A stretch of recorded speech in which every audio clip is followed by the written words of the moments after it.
Tsuname's bringing back Saturday mornings. I'm going to show you a little spam. 3 hours of quality Toonami programming, and it's not even a school day. Starting at 9, you get back-to-back Thundercats. If we're gonna do it, let's do it. Then Sailor Moon at 10. Sun, sky, earth, fire, air, water, rock, star. The Saturday premiere of Tenchi Muyo at 10:30. Trust in your own power. The Garlic Junior Saga at 11. And the Powerpuff Girls at 11:30. The most anime on Saturday outside of Japan. Toonami, the Rising Sun. Saturday from 9 to noon. A day which will live in infamy.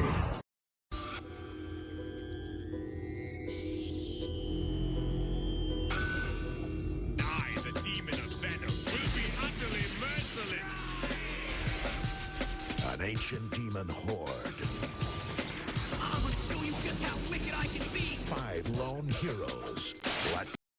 Alright, what up everybody, it's your boy the Infinite Dragon here, and welcome back to Fate Stay Night. If you're watching this on YouTube, you're watching an archive stream, be sure to check me out live. Link is always in the description down below, as well as a link to my Discord, which I will let you know what I'm doing, what I'm thinking, how I'm feeling, all of the good stuff.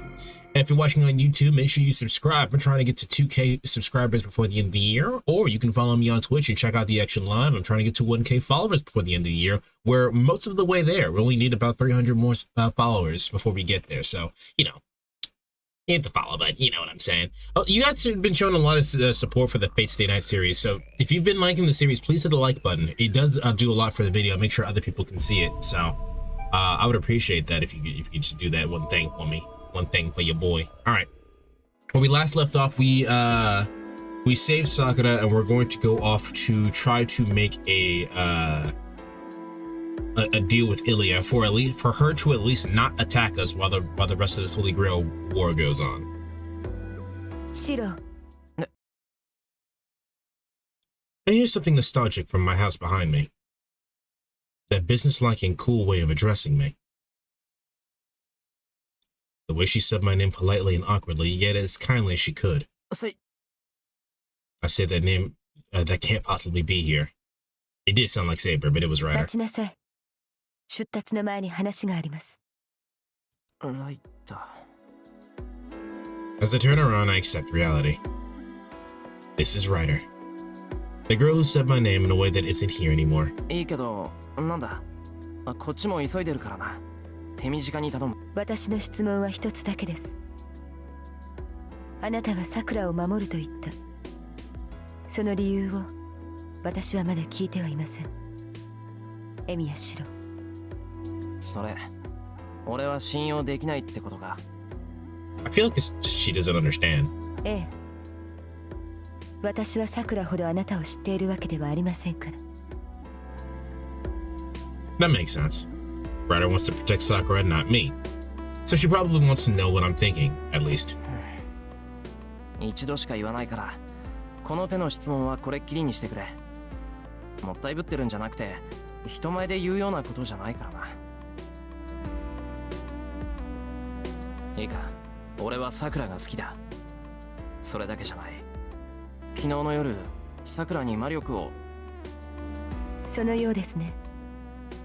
朝、桜の魔力は安定していました。外部からの供給がなければ、桜はまた熱にうなされていたでしょう。それが何か？それだけだ。俺は桜が好きだ。桜を守る理由はそれだけだ。自分が好きになった女を守るのは男として当然だろう。では、あなたは桜のために戦うのですね。目的はあくまで桜の体を救うため。Well, I mean, we didn't want the Holy Grail to begin with. 自分の益とする気はないと？いや、するよ。聖杯が何であるかは知らないけど、それが桜を幸せにしてくれるんだったらいくらでも使ってやる。桜を幸せにする？そうだよ。今まで桜一人を苦しめてきた。だからその分 She just どんな leave? 手を使っても幸せにしてやりたい。 Ryder says nothing. She just stands there. Maybe now she knows why I'm embarrassed to say this out loud. よし。ライダーの質問に答えたんだから、今度はこっちの番だ。要望があるんだけど、聞いてくれるか？ええ。私にできる範囲でなら聞き届けますが。簡単なことだ。さっきの呼び方だけど、白って発音じゃなくて、違うアクセントにしてくれないか？わかりました。白でいいのですか？いや、それじゃ白だ。もうちょっと、なんていうか。Brave wax.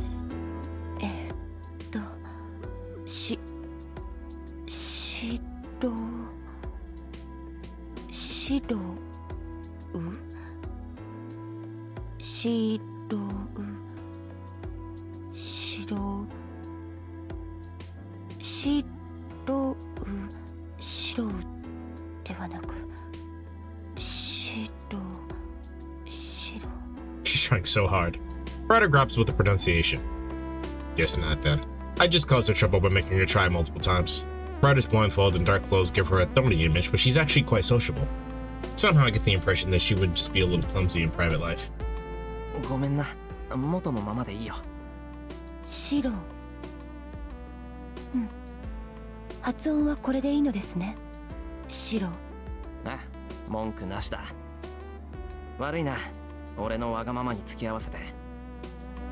わがまま？あなたは素人と呼ばれることが不快なのでしょう？なら私に発音を訂正させるのは正しいと思いますが。まさかさっきの呼び方は好きだった？ Yeah. It's because I liked it that I don't want anyone else to say it that way. I know it's a silly thing to get hung up on, but I wanted to be the only one to say my name that way. 本当にただのわがままなんだ。ライダーが悪いわけじゃない。わかりました。あなたがそう言うのなら私も理由は問いません。それじゃあ行ってくる。さくらのことをよろしくな、ライダー。I'll wave at Ryder and start running. First, I need to get to the intersection and hail a taxi. I'll take it to the outskirts of town and find the entrance to the forest I've only seen once.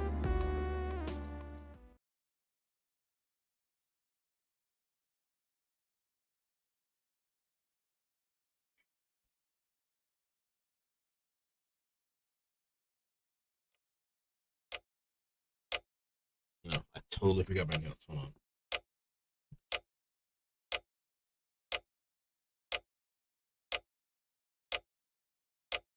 I don't need to write this timestamp down. I just didn't have my notes in front of me, so. Alright. She's left alone. There's no longer any meaning in the boy's war. No longer a master, he charges off into danger anyway. Meanwhile, the girl who is causing all of this is resting at home. The reality sinks in. 彼は森に向かいました。後悔しているのですか、さくら。The servant inquires her master's feelings. Eyes gloomy, the girl shakes her head once. 後悔なんてできないでしょ、ライター。そうですね。確かに意味のない質問でした。This is a non sequitur. There's also another Type Moon game on Steam. I cannot remember the name of it. It's like the Witch or it's something Witch or something rather. Would you guys be interested in watching a playthrough of that? I because it's a Type Moon game, I'm assuming it's going to be fucking amazing. So, actually, let me see if I can find it real quick while this is happening.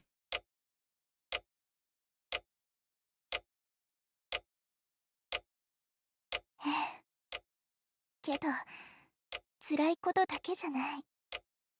私ね、不謹慎だって分かってるのに嬉しいの。先輩が私のために何かしてくれるのは純粋に嬉しいから。 Even as she says it, pain fills her expression. Her lips feel practically sewn together by her guilt, even as she speaks of joy. けどそれは間違ってる。おじいさまは容赦なんてしない。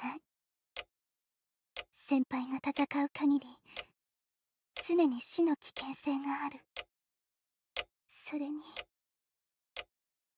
何より The game I'm talking about is called Witch and the Holy Knight. If you guys would be interested in that playthrough, let me know. I'd be interested in playing it. If not, I'll just play it for myself. It'll be a problem for her if she lets him get involved any further. The future holds nothing good for either of them. That's why she hoped he would give up on the war and go back to their normal life. She doesn't have much time left anyway. She preferred to live the rest of it for him.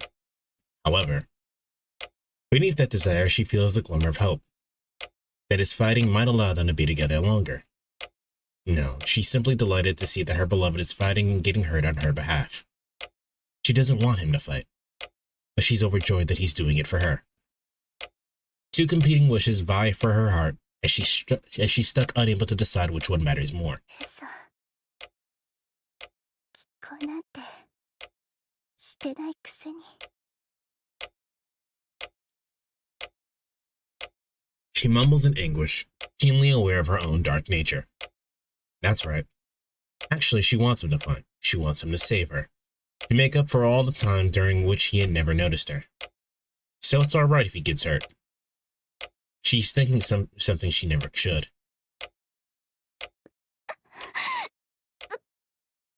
She clutches her chest in pain. The worms inside her wriggle up and down her nerves as if responding to her dark desires. It was only an instant. That single thought of him getting hurt is enough to make the worms violate her body even more. Can we not use the word violate?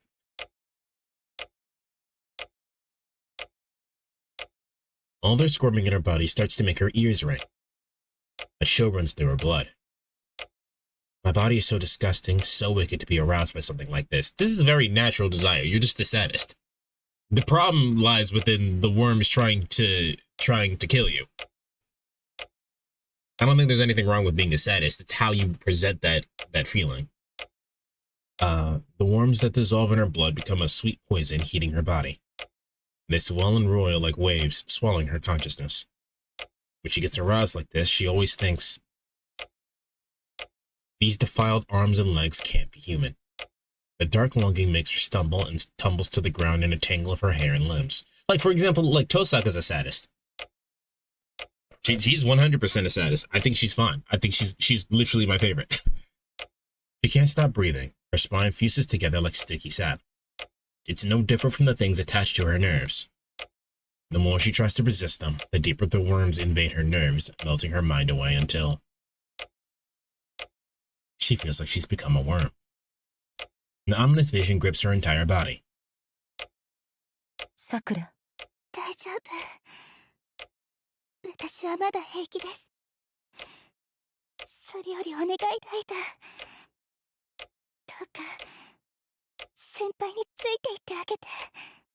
命令ならば従います。ですがさくら、あなたの体とて長くはない。私を行使するということは、あなたの余命を削ることです。どうせ長くないもの。私今はちゃんとしてるけど、気を抜くとね、自分が何をしていたかわからなくなるの。日に日に記憶が曖昧になって、手足の感覚もない。時間の感覚だってもうバラバラで、一日が長く続いてくれないんだ。今朝だってなんか先輩を見送ってから1週間ぐらい経ってる気がするの。 She says it as if it doesn't particularly bother her. She's already accepted her death.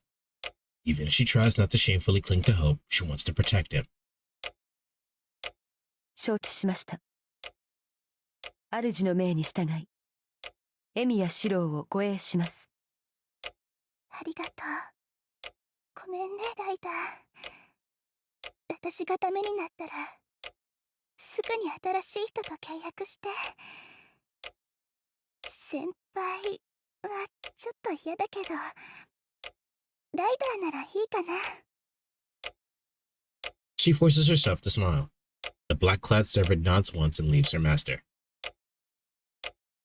良くない風です。宝具を使用することになりますが、構いませんね。Bad omen? 危なくなったら先輩を連れ帰ってきて。分かっています。けれどさくら、私はあの老人ではなく、あの神父こそを注意すべきだと思うのですが。Oh? Ryder leaves with that last remark. I mean, Kotomine has always been a problem, but like, what problem could he possibly cause now?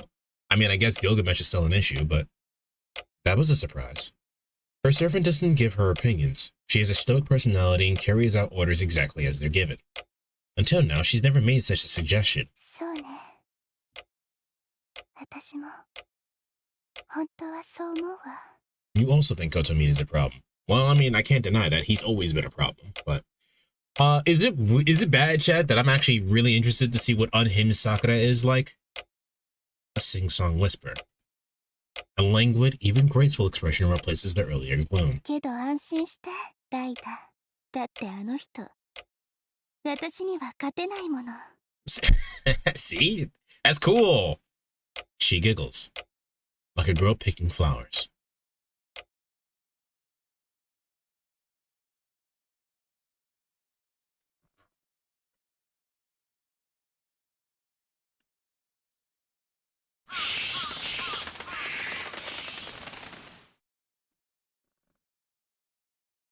A few minutes of the highway. Find the forest entrance, which feels familiar despite this being my first time seeing it, shrouded in mist even during daytime. In the woods, the mist hanging in the air and the lack of sunlight getting through the trees makes me lose my sense of time. I'm amazed by my recklessness all too late. I didn't feel lost when I was looking through Ilya's eyes last time, but this isn't something I can navigate using my memory alone. Yeah, 泣き言は後だ。なりふり構ってられないんだから、当たって砕けろだ。I hyped myself up. It's now sometime past noon. When I was seeing through Ilya's eyes, it took roughly 4 hours to get to the castle from here. The rest is up to my physical stamina and my talent/memory and aptitude/reproduction skill as a mage.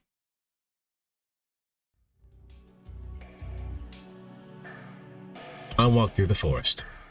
The thick scent of tree sap makes the air feel slightly stuffy. It isn't as bad as walking through the mountains, but even the uneven terrain saps my stamina bit by bit. I think I've been walking down the path Ilya showed me for about 2 hours now. But I still can't see anything up ahead. The lack of landmarks is bothering me a little. Based on my daily training, I don't have a problem with walking in the wilderness all day, but it does build up mental fatigue that isn't easy to notice. My memory tells me that I would be fucked in this forest, dude. I have a terrible sense of direction. On top of the fact that the forest is made specifically to make you lost, I'd be cooked. My memory tells me that it's 2 more hours to the castle. If I come across something entirely unexpected at that time, then I don't know if I'll be able to get out of the forest. Like, the way that my memory works is that I have to see things exactly the way I saw them the first time, or I'll just be lost. I've explained it before, like, if I walk down, like, say if I'm walking down the street and McDonald's is on the left side, I'll walk down the street with McDonald's on the left side. If I come back the way I came and McDonald's is on the right side, I have no idea where I am. I'm lost now. My physical limits are still a ways off, but the mental stress could cause me to start making small mistakes. Mountain climbing requires one to stay hydrated, carefully monitor one's physical condition, and to make constant decisions, such as whether to step left or right, or whether the next handhold is a millimeter too shallow or deep. The forest trek isn't quite so demanding, but it brings risks of its own. Can't tell what direction I'm facing or where my current location is. To say nothing of the distress that could cause, there's also no direct threats from the forest wildlife. In a forest as big as this, animals are sure to have marked their territory. People usually get attacked while hiking because they violated an animal's territory. Walking around recklessly is like asking to get attacked, so there are times when it's better to go around a game trail that would have taken you straight to your destination. Fortunately, there aren't any snakes in these woods. Well, if Medusa's following you, then there's exactly one snake. There are only signs of wild dogs in the area, and they're rarely sighted. Wild dogs. The lack of local wildlife is probably due to the Einsburn magecraft. Still, there are wild dogs around, and in the worst case, I might run into something even worse than that.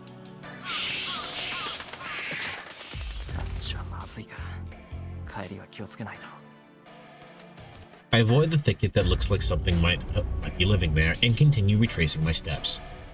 A wise man keeps away from danger. An iron rule of hiking isn't to run away at the first sign of danger, but to avoid dangerous-looking places to begin with.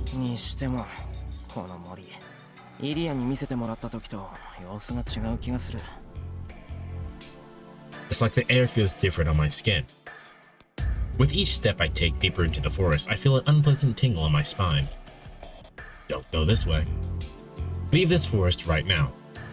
No matter how many people you bring, none will return alive.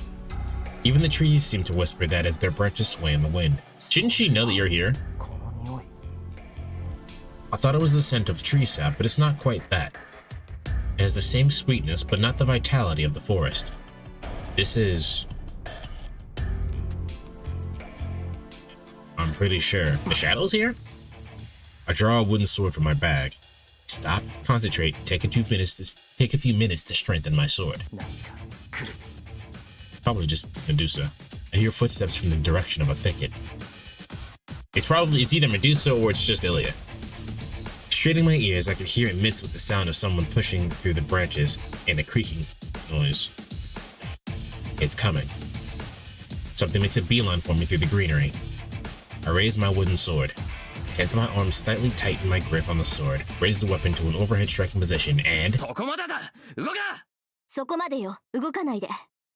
Oh. We both freeze. Now then. How should I break this deadlock?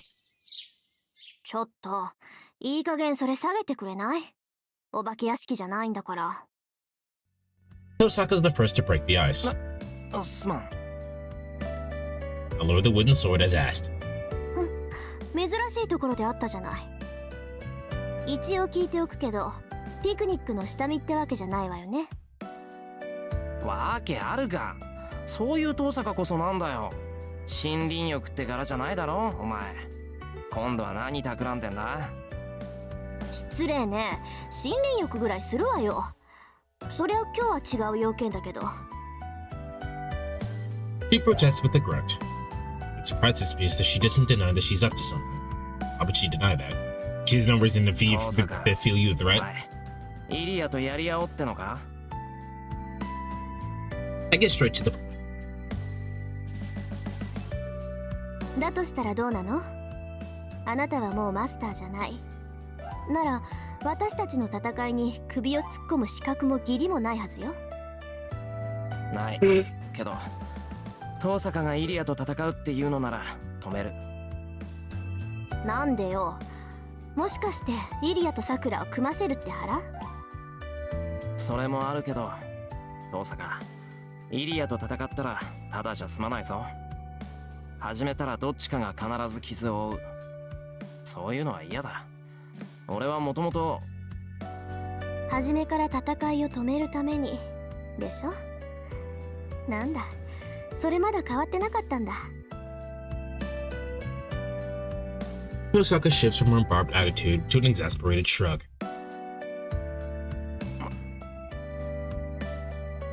This is her true face, the one that always drags me around and was close by my side until Sakura ended up in her current situation. なんだよ。一度決めたことなんだから、そう簡単に変えられるわけないだろ。でしょうね。ほんと前々から思ってたんだけど。What's she getting at? Tosaka heaves an exaggerated sigh. エミヤ君ってすっごいバカでしょ。She gives me a grin so bright it makes me blink, even as she says that. Now take that as a compliment. けどいいわ。懲りないやつだけど、あなたはそうでなくちゃ張り合いがない。不器用は不器用なりに、せいぜい努力することね。なんだその勝ち怒った顔は。なんか無性に腹立つな、お前。No, that was actually a compliment. いいからいいから。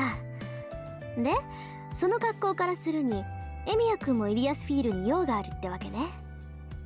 さっきは当てずっぽうで言ったけど、本当にイリアスフィールと話し合いをするつもりなんだ。I can't believe she's grinning at me like that while I get mad. Don't get mad.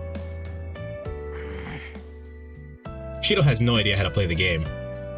For some reason, I'm weak to Tosaka when this happens. It's like I lose no matter what I say. Like, he has no idea how to play the game. Like, the more I protest, the more I get driven into a corner. どうしたの？急に黙っちゃって。黙秘なんてエミヤ君らしくないわよ。そうだよ。お前の言う通りだ。俺は今からイリアに会いに行くんだから邪魔するな。ついてきたら追っ払うからな。あれ？何？もしかしてイリアスフィールの居場所知ってるの？ Oops. I said something else I shouldn't have. よかった。それなら案内してもらえる？ No. 私も大体の場所はわかるんだけど、大昔の地図だから信憑性低くって。エミヤ君が知ってるなら話は Also, 早 I'm いわ。 lost. I'm not doing that. お前な、俺はついてくるなって言ったんだぞ。あら、エミヤ君はイリアスフィールと話し合いに行くのに、私から目を離していいの？万が一私が先に到着しちゃったら、もう話し合いどころじゃないと思うけど。お前、俺を脅迫する気か？大体な、一緒に行ったところでイリアに喧嘩売るんだろお前は。売らないわよ。イリアスフィールと共闘できるならそれに越したことはないもの。とりあえずやるべきことは造形の排除でしょ。私がここに来たのはイリアスフィールに忠告に来ただけだもの。忠告って何の？マトウ造形が何やら企んでるから甘く見てると痛い目に遭うって。キャスターのこともあるし、バーサーカーまでああなっちゃこっちが不利でしょ。けどそう忠告したところで戦いになるって覚悟してたけどね。私とあの子じゃ話し合いなんてできない。 I'll tell her you go home. 一応忠告してそれで戦いになるのなら仕方ないって思ってた。いずれ倒さないといけない相手だし、遅いか早いかの違いでしょ。でも見たところエミヤ君には当てがありそうじゃない？なら冒険をする必要もないし、エミヤ君の努力次第でことは丸く収まるってこと。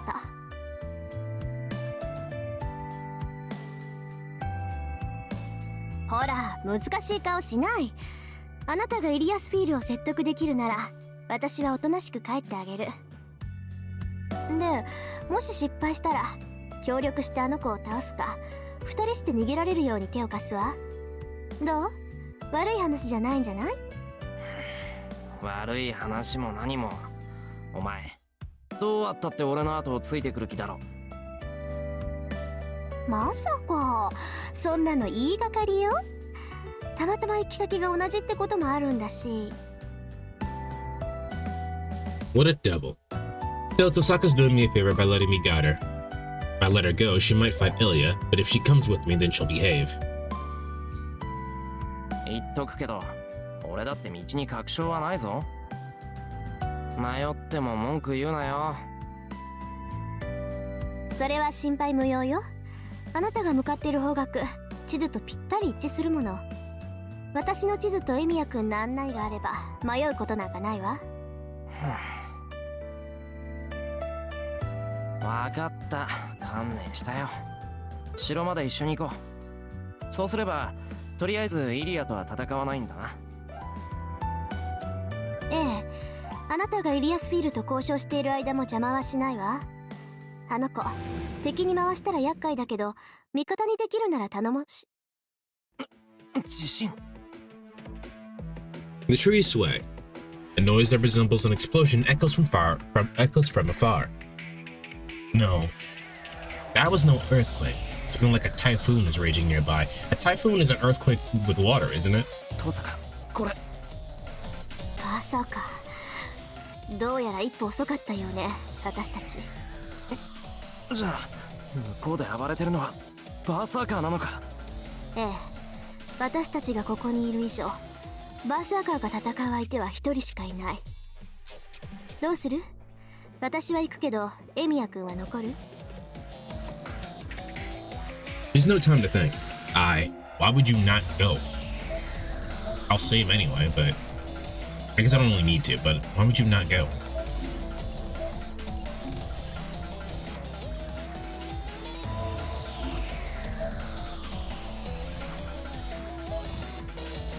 俺も行く。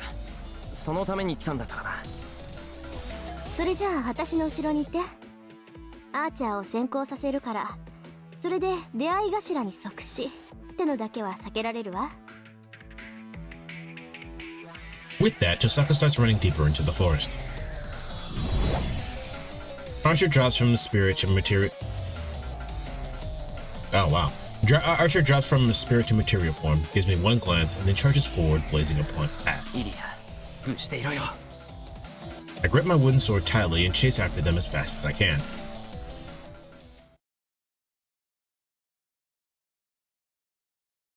Alright, who's Berserker fighting? Is it the Shadow?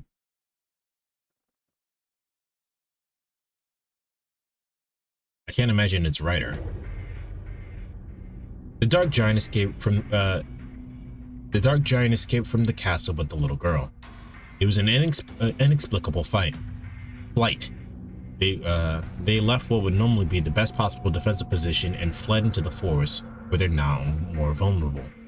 Danger was closing in. The girl sensed that unavoidable truth first. The enemy is slowly approaching the castle. When she sensed how great the threat was, she raised the castle's defenses to maximum and woke up the giant in preparation for its arrival.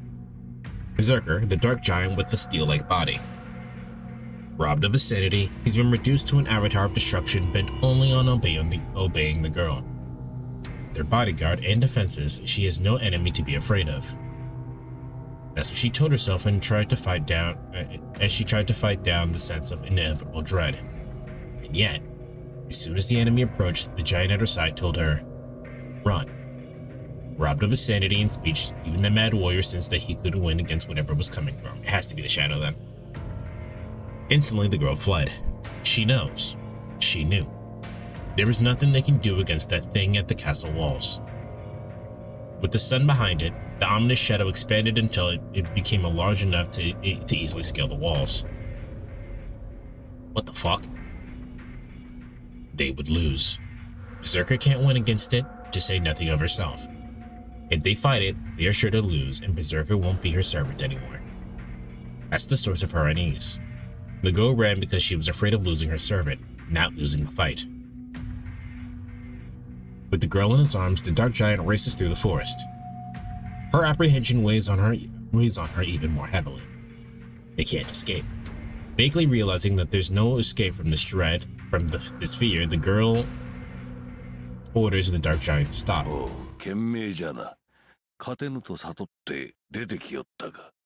He's already fucking here.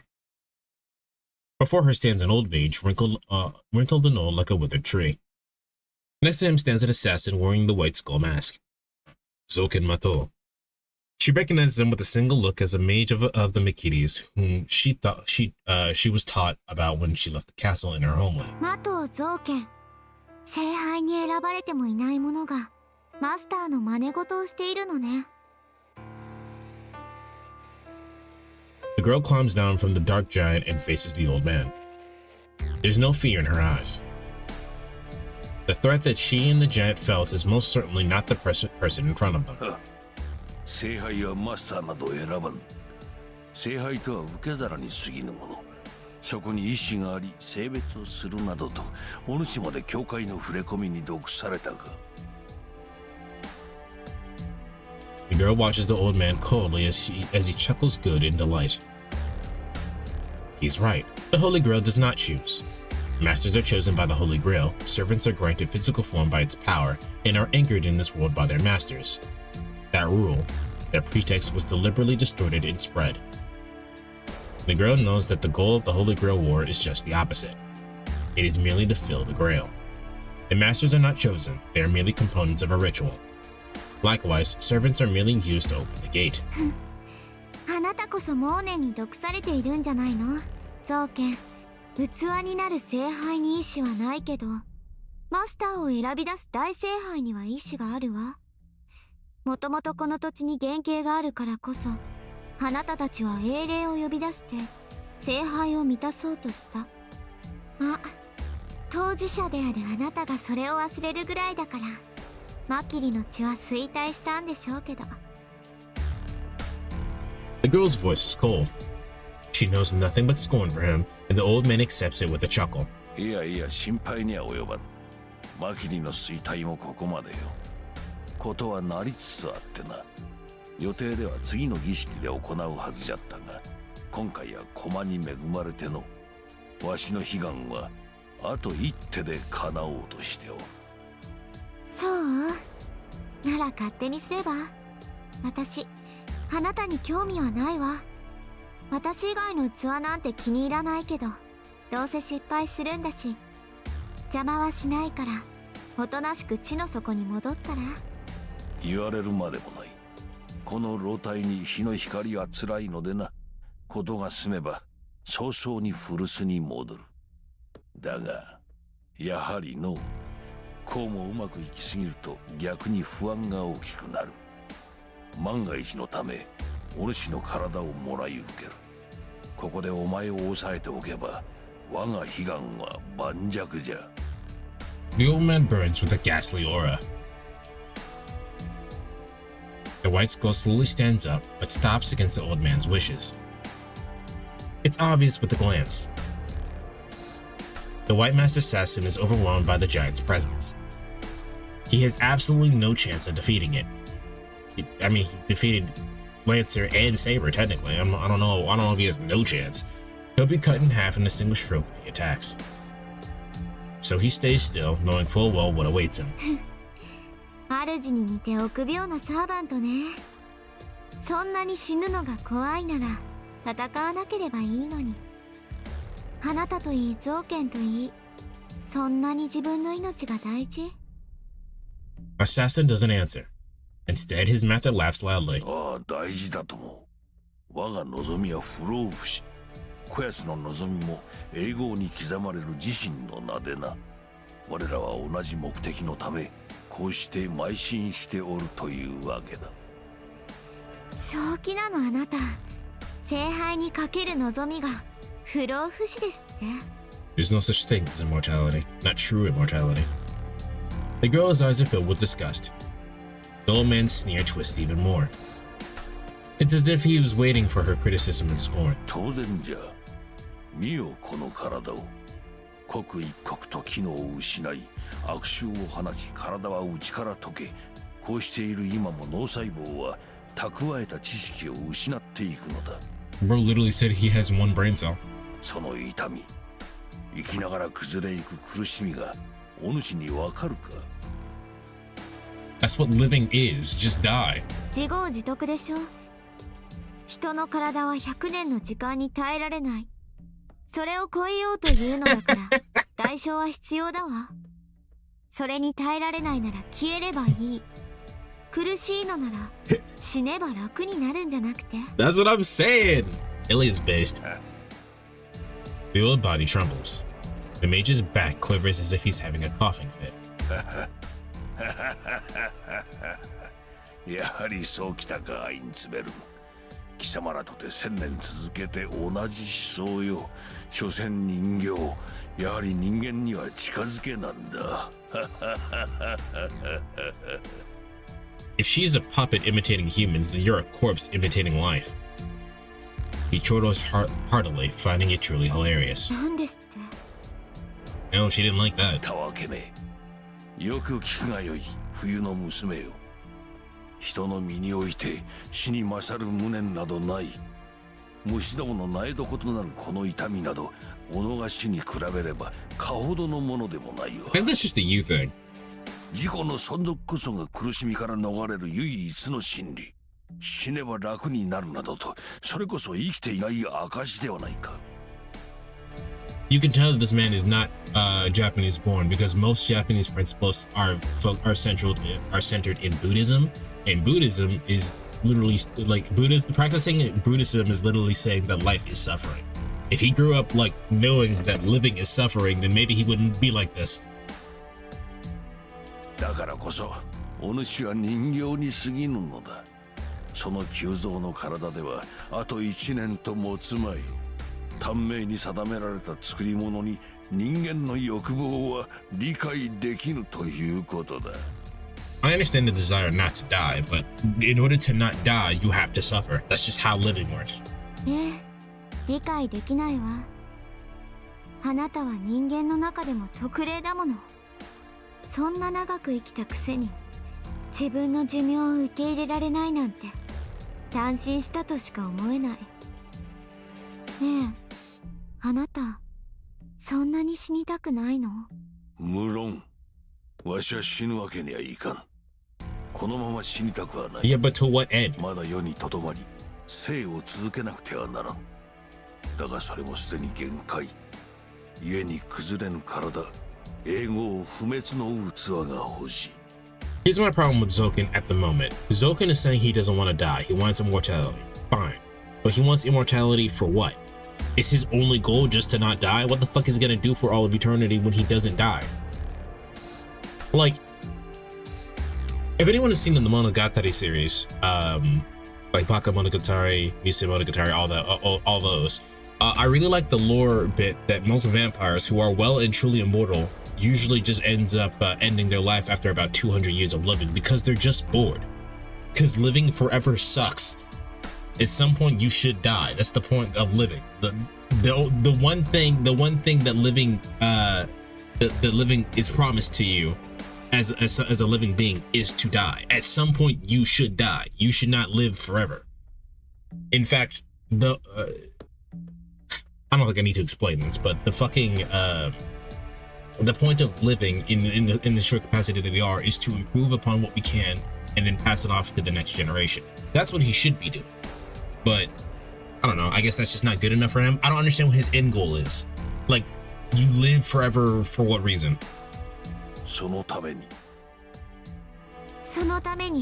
聖杯を手に入れようというの？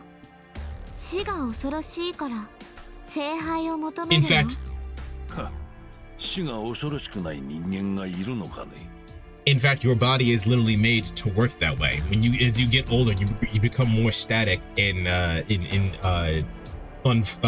unchanging because of shit, right? Your body is meant to stay to maintain a certain type of environment. You're meant to maintain a certain environment, and then when that environment clearly doesn't work for survival anymore, you fucking die. That's how life works.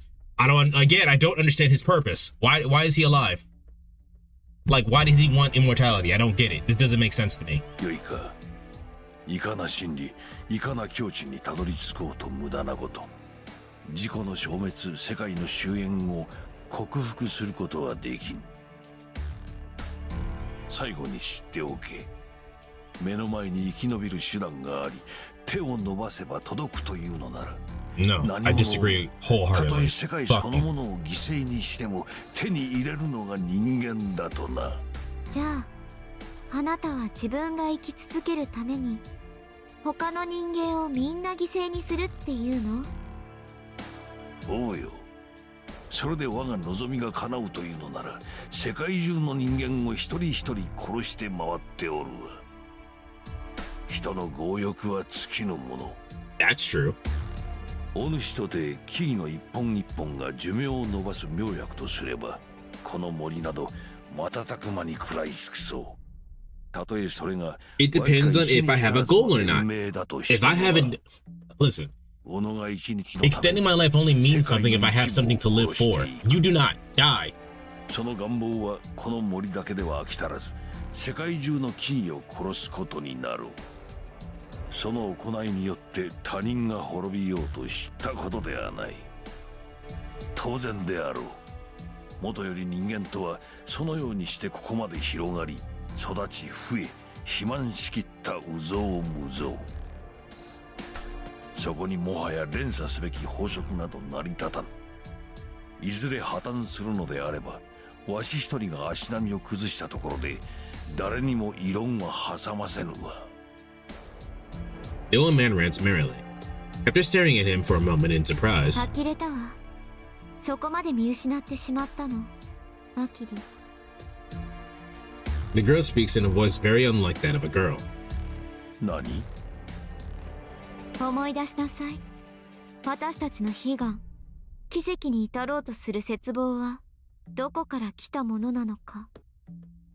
私たちは何のために人の身であることにこだわり、人の身であるままに人あらざる地点に到達しようとしていたのかを。The laughter dies. The old man stares up at the sky in contemplation. 人形風情がよくも言った。ユスティーツァーの真似事も刷り込み済みというわけか。He stares at the pale girl with a hideous expression. もうよい。戯れはここまでじゃ。お主の体はいるが心になど用はない。アインツベルンの聖杯、このマキリ造剣がもらい受ける。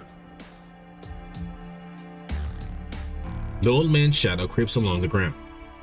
As if in response, the worrying pressure that he had been hanging over the girl increases.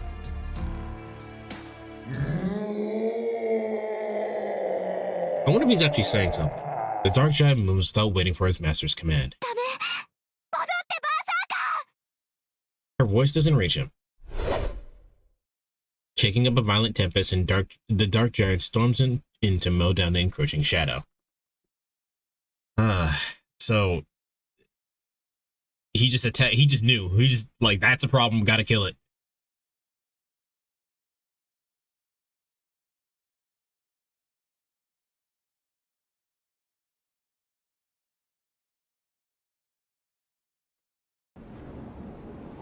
I hear the sound of wind. The thing running through the forest and making the trees shake creates a familiar sounding wind. Tremors gradually grow stronger. We're nearing the surface, their source. We're nearing the surface. It's probably just beyond this forest. We're almost upon it. Just beyond this dense, overlapping wall of trees, a battle of epic proportions is happening. I skid to a halt. Right before I come into a clearing, I stop as fast as I can and hide. Tosaka takes cover behind a tree too, and we behold a disastrous spectacle in the clearing. The clearing is literally a battlefield. 3 servants are clashing weapons. One is Berserker, the Dark Giant. The second is the White Skull Masked Assassin. And the third is...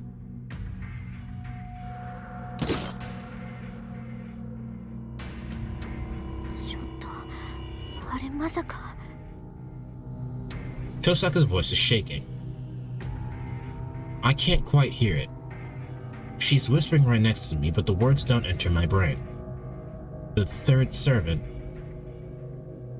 It's my first time seeing the third combatant clad in black plate armor and visor.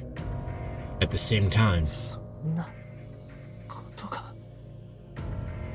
it immediately calls to mind someone I know well.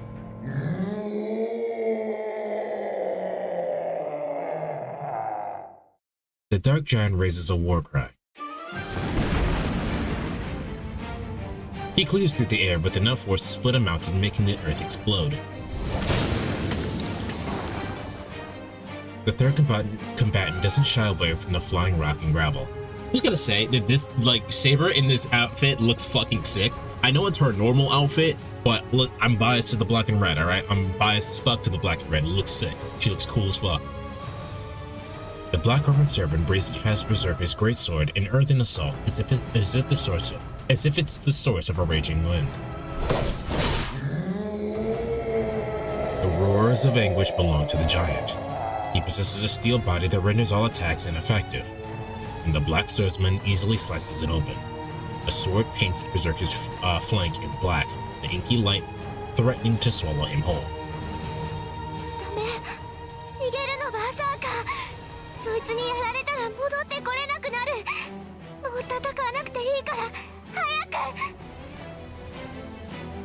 It's actually slightly different. Yeah, she's got the visor, she's got like the little, the mask on the side. But for the most part, it's generally the same. How you doing, K24? Ilya's voice is tearful. 無駄よ無駄。キャツに囚われてはもはや逃れられん。2対1ならばまだしも3対1ではサシモの大英雄もここまでだろうって。Zokin must be the one cackling. I think her gauntlets also had spikes on them. Having a day, enjoying peak. The two masters, Ilya and Zokin, face each other from behind the protection of their servants. What version of Fate is your favorite then? Like which route? In front of Zokin's assassin, I didn't mention it earlier, but I have started watching the actual anime for Unlimited Blade Works. I said before that I had a problem with the original Fate Stay Night because the pacing was really fast for some fucking reason. The pacing on Unlimited Blade Works is a lot better. It's even split up into 2 seasons, as far as I can tell. It might be more. And it's so much better. Like, it's for 2010 anime, that shit looks amazing. I think the second season came out in 2015. Fate Ride is my favorite. Soka. In front of Zokin is Assassin, who seems to have lost to Berserker. Berserker is in front of Ilya. Her entire body is being corroded by something black. A dark swamp surrounds his feet. The ground isn't made of earth, but some bottomless pit of mud hampering his movements. On top of that, the black vines from the swamp trap his arms and legs. Can I take that to mean, K24, that your favorite waifu is Saber? I know those. They definitely belong to the shadow. For an instant. I feel like I'm looking at someone I know well.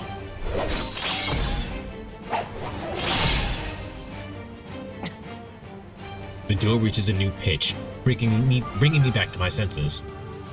It's a desperate situation. Berserker is strong. He's fighting the Black Swordsman evenly, even as the shadow tries to swallow him.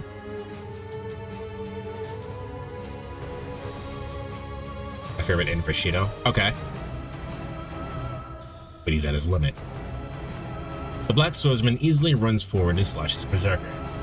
Even if he's at least as strong as his opponent, Berserker's freedom of movement is stripped away as the fight drags on, meaning that the scales will only tip further if the swordsman's favor with each passing second. That's not what that said.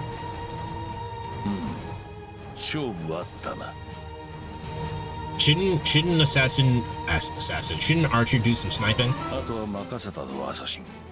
これ以上ここによっては巻き添えを食らいかねん。バサーカーが飲まれ次第、アインツベルンの娘を捕らえ戻ってくるがよい。Zokin blends into the mist. He's departing the forest, leaving Assassin behind. よいか。キャツは目につくものならば見境なく飲む。それが魔力の塊ならばなおのことだ。アインツベルンの娘、むざむざ飲まれることのないようにな。His presence grows faint along with his physical form. Zokin is gone. Only Assassin and Berserker remain, as well as the Black Swordsman holding their weapon aloft. ダメ。そんなのバサーカーでも死んじゃう。だからもう逃げてよ。 Isn't Berserker just cooked? Ilya whimpers in an emotionless daze. Oh, that was a nice sound. Did he hear it? The dark giant roars and advances. His charge just looks like a tornado to me.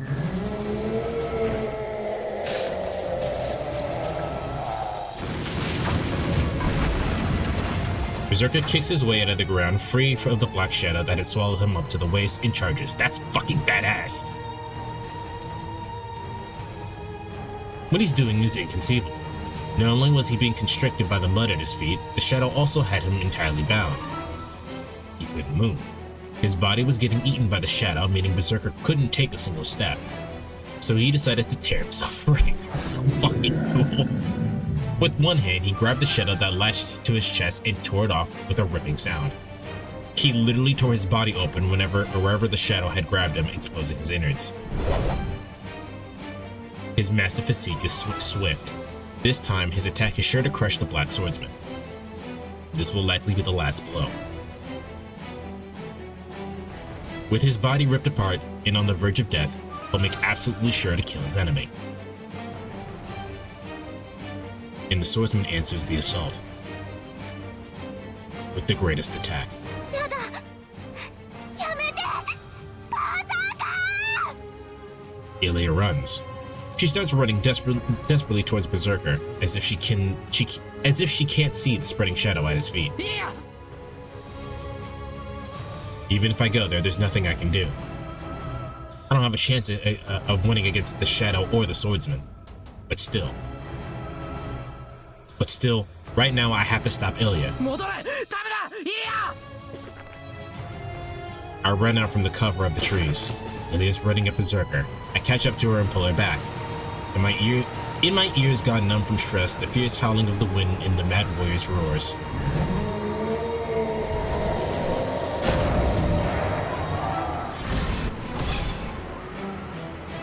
Buffing me so violently I can't even see. The wind pushes me to the ground. Ilya's still in my arms. My vision's gone white and I can't even stand. No, I can't even remember to stand. My body is hot.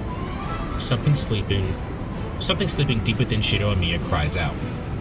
I don't know what or why, but I sense this heat resonating with the noble phantasm that was just unleashed. It's getting as hard to breathe as it is to see. Sorry, there's a bot in chat. Can't do anything. As long as the sword is burned into my eyes, none of my human functions will be restored. It's like I'm under a spell.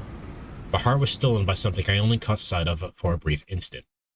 Even among the numerous noble phantasms, it's an illusion of a different magnitude. Few noble phantasms can rival its elegant design and fine workmanship. But its beauty is hardly skin deep. No, the word beautiful will be an insult to the sword. The sword isn't beautiful, but earnest and precious. It's a legend imbued with the hopes and dreams of the people. Neither a relic or myth nor a work of mankind. It is a crystallization crafted from our feelings alone, a sword of pure fantasy sitting at the apex.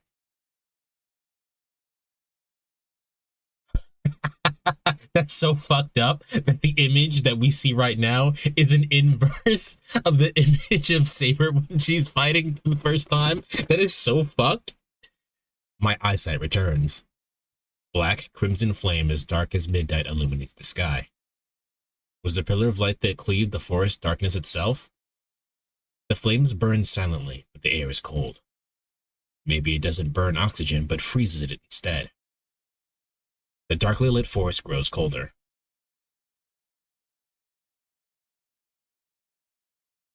The swordsman stands against the backdrop of the black flames.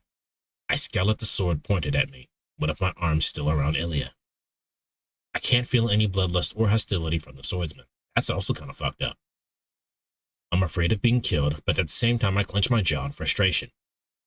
It's not her. This is someone else. It's not just her lack of malice.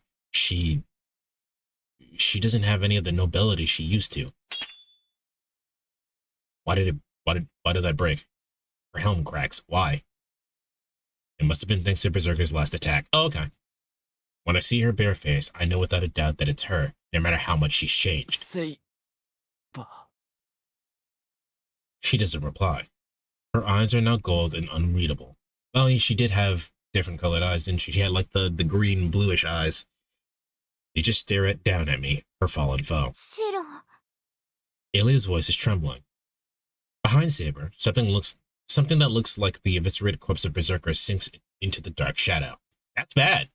Ilya just watched her servant die in battle. Of course a young girl like her would be scared. Saber. I shake off the excess emotions. I hold on tight to Ilya and tense my right arm. This isn't the time to be shocked. I'm going to save Ilya. I'll save her and go home. I can't freeze in my tracks here and wait for death.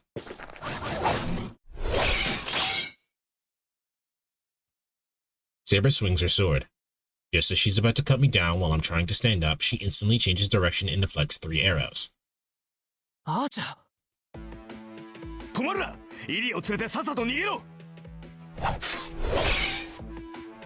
So I guess Archer's next. Swords clash. Archer immediately follows his sniping up with a bladed assault. But it doesn't give me any peace of mind. Saber easily blocks his blindingly fast dual swords. Something's wrong with Archer. I look and see that his feet are tangled in the shadow too. Yeah, he's fucked. Oh, we're cooked. We're so cooked, chat. Oh, she...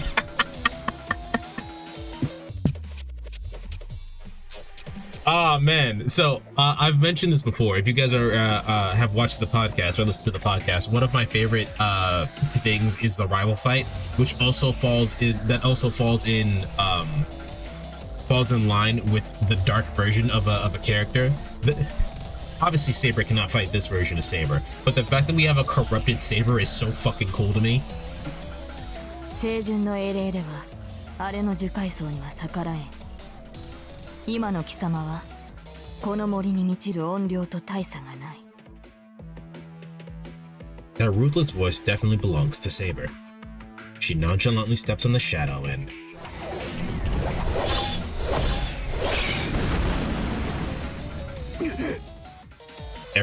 effortlessly sends Archer flying into the woods behind him.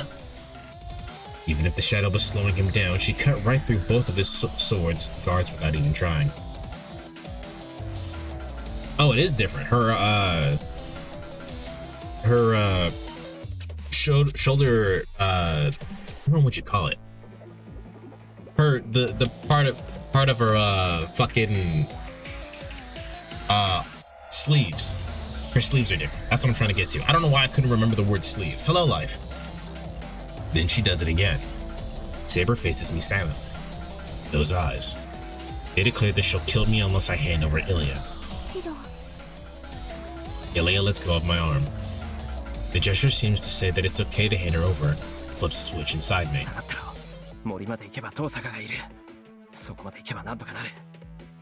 Her stance has changed? I can't really tell if her stance has changed.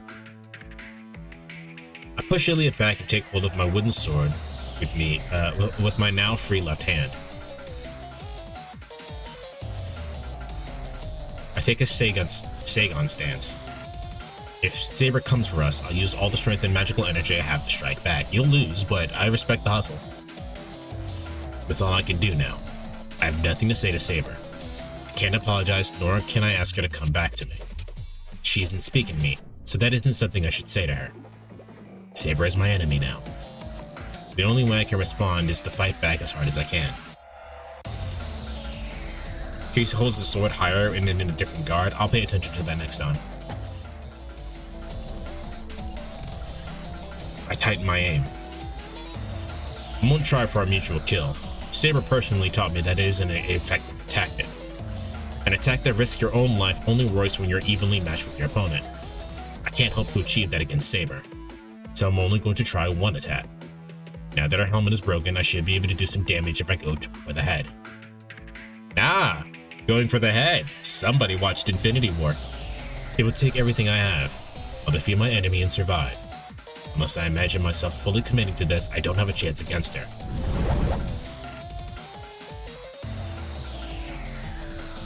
This is kind of similar to the stance that she had before, isn't it? I know she usually holds her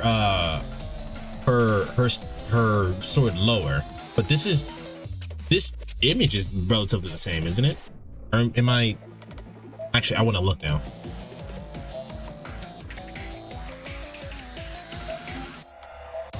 Sorry, this is like really cool to me. I love shit like this. Go ahead, Chloe. Saber. Need Saber.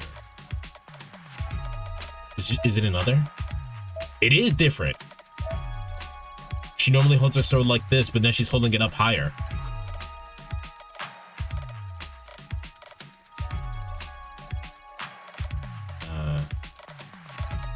Do we have the other one? No, it's probably just in Heaven's Feel only, right?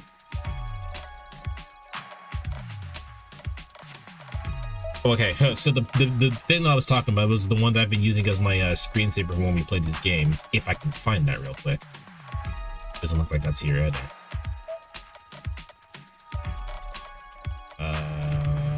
Where's her stance? Where's the CG for? It can't be here. Where is it? I need the stance of her with fighting with Archer.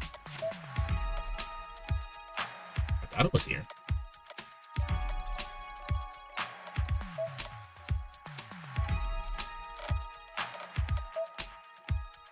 Oh, it's in the prologue. Here, this one. This this stance compared to this one, so fucking metal. Sorry, all right, we're done. Going back to it.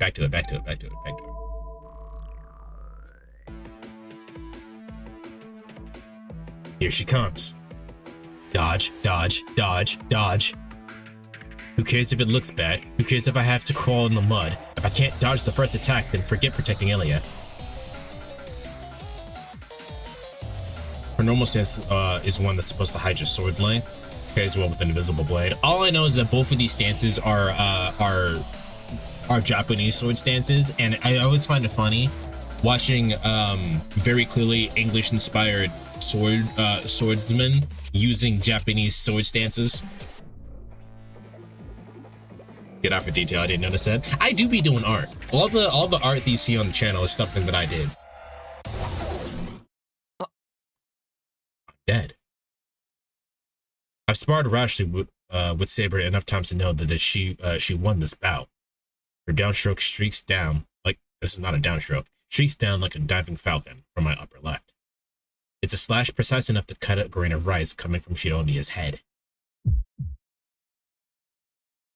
But my head stays attached. Saber's sword stops just shy of my neck. What happened? Then she wordlessly lowers her sword and turns away. Don't tell me she stopped her sword because of that. The blank swamp spreading across the ground. A shadow is trying to crawl out of it. There is no doubt. It's that unknown being, that clump of curses. It is curses.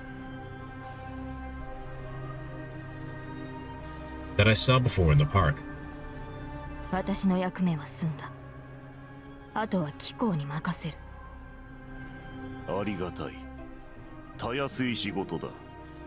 マジュヌーンに敗れた失点を取り返せる。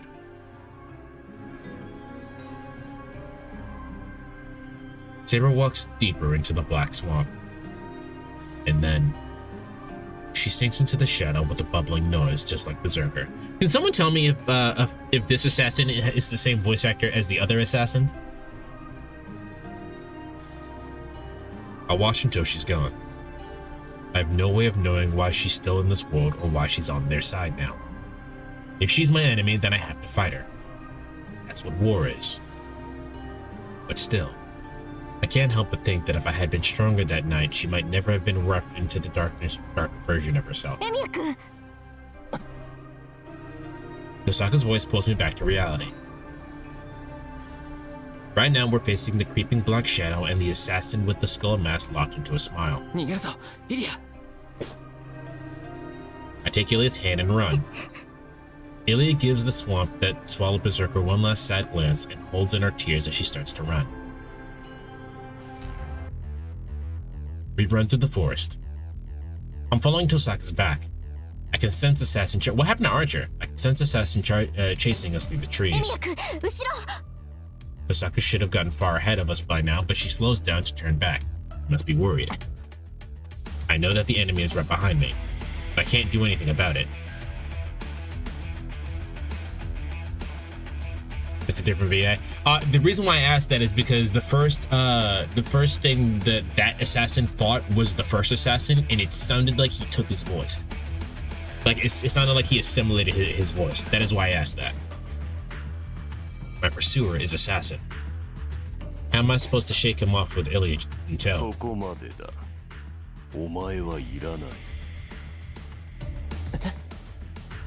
A sinister voice growls in my ear. I look to the side and see the face in the skull mask. Smirking and looking a dagger. Ew. The white skull is blown away. Assassin was running next to us until someone kicked him in the stomach. 奇襲でなければ小僧の首も落とせないのか、三流。Archer doesn't stop as he says it. しんがりは任された。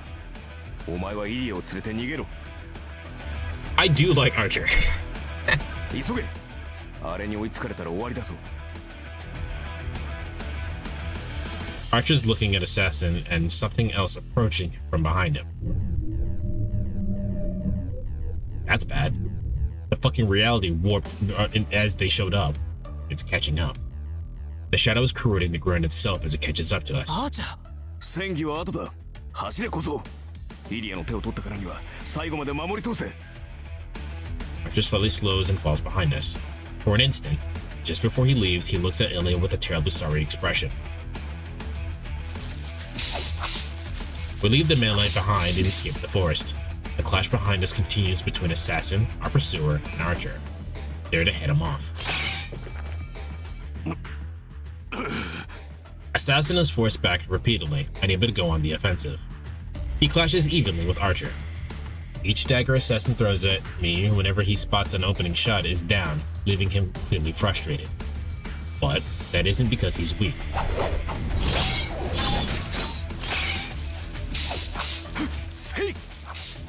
Archer intercepts dozens of thrown daggers. He does it with vigor, unlike anything he's shown thus far. Archer has the advantage. I don't know why, but right now he's fighting with demonic frenzy.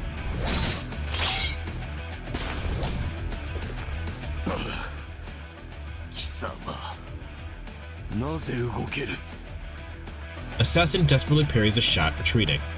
Archer retorts. 知れたこと。私は他の連中のように真っ当な英雄ではない。清純ではない英霊ならば、あの泥と同意。つまり。Archer steps back, perhaps sensing an opportunity. この身もいびつな英霊ということだ。And brings a sword down on the white mask. The black rib scrambles wildly. Assassin flees, clutching his slashed face. It isn't a temporary withdrawal, but a flight for his life. The black robe servant escapes Archer and disappears into the wooded gloom. 上出来。これで追いつかれる心配もなくなった。You do still have to worry about the shadow. That's still chasing you. ご苦労様、あーちゃん。疲れたでしょ？しばらく休んでいいから、霊体に戻っていて。Tosaka congratulates him with palpable relief. It's not over yet. The shadow is still there. Behind him. Behind her. It boils up as if it was born in the shade of trees. 何？ She turns around. Simultaneously, the shadow's black tentacles reach out. I won't make it in time. I can only watch the tentacles lance forth and impale Tosaka. But skewer Archer instead, after he pushes her out of the way. That's it. I know, like, Tosaka's character is literally to fumble something. Like, she's perfect except for the few times she fumbles. But what an incredible fumble. How did you forget a whole-ass second enemy? Tosaka stares up in shock at Archer. Archer's done. He's still breathing and there isn't much blood. He's been impaled, but it isn't as though a vital it isn't through a vital spot. He should be able to regenerate from it. Still, I know that he can't fight anymore. That thing kills servants. No matter how powerful a heroic spirit is, it can't beat a shadow because it's a summoned servant. I just know that somehow. The plot demanded that I know that. I could actually probably buy the fact that Shida was the first person touched by it, that he would know that. I mean, it is a curse. Does Tosaka sense it too? She calls out to Archer in a trembling voice, climbing to her unsteady feet, but...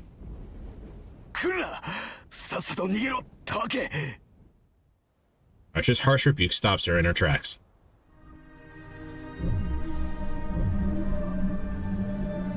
The shadow pulsates. This force will die. All of the surrounding mana is being sucked into the shadow. Stupidly, I think that it reminded me of a water balloon. The balloon is engorged and still filling. An unsavory premonition of its bursting and exploding its contents all over us flashes through my mind. Ew, don't bust on me. We're going to be caught in it. We'll be completely swallowed by it here. Archer pulls out the tentacles skewering his body and runs at Tosaka. Then I'll... You want me to do something?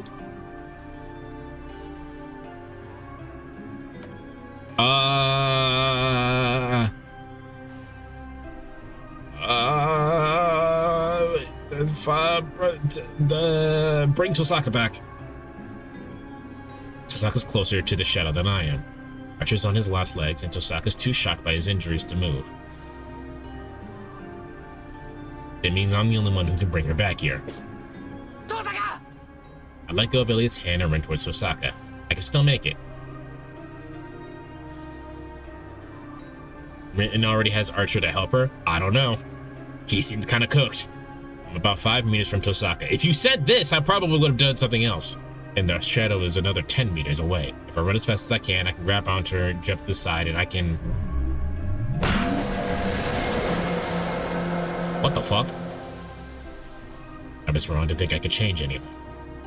Was that a non-choice? The swollen shadow burst in an instant. Couldn't even grab Tosaka's hand. In a heartbeat, the shadow overruns the forest. Shine. Swallowing every last prey within its web. My body temperature rises. A lethal jungle fever. Don't say that. It destroys my body. Shine. There's no vaccine against it.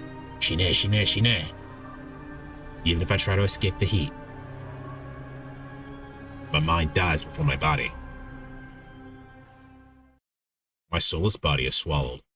As I melt into the shadow, I feel as if I hear a birthing cry. Cool.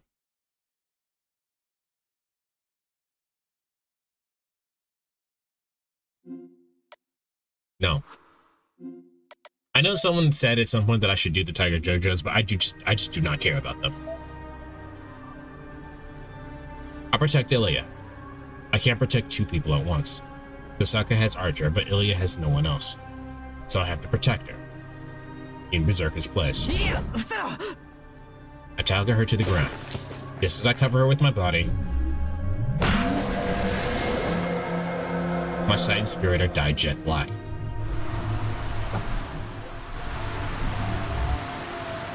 They're funny most of the time. I don't think the ones that I've seen weren't really that funny. It's hot. I feel like my body is about to be blown away. Also, I totally have the game 100% legally, so I don't really feel any need to complete it 100%. A wave of compressed magical energy erupts into the tempest that violates the whole forest. Nothing. My vision is all black. It's so dark that even though I can see clearly, I must have fallen into a black sun. I have no self, no body. I must be melted by the sun. I have no body. The complete sensory loss is more revolting than any pain. How is this any different from the thing that we just saw? But that's a problem. I can't protect Ilya without my body. There's a bad end later on this route that you have to get. It's the best one in the game. Well, I'm gonna have to have you guys direct me towards that. Otherwise, I probably won't get into it naturally. I use my right arm to resist as best I can. Hug Ilya with my right arm and hold on to the ground. Easy. K24, thank you for the follow, man. I appreciate it. We're so close to 1,000 followers. We're most of the way there now. That's when I finally realize it. I do have a body. After all, I can't protect Ilya without a body. Wow, I'm being so dramatic. I'm only missing everything from my left shoulder. It's all gone. My body is still there. I'm still here. But so is the feeling of loss. It's not like every part of me got wiped out, but I still feel a deep sense of loss, as if I really have lost my whole body.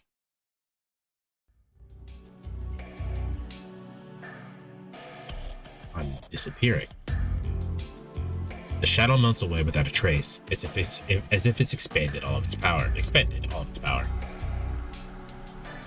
Ilya's safe. I don't know what she's saying, and my ears are ringing. Aside from the fact that we probably covered Ilya with our entire body, how is that different from what just happened?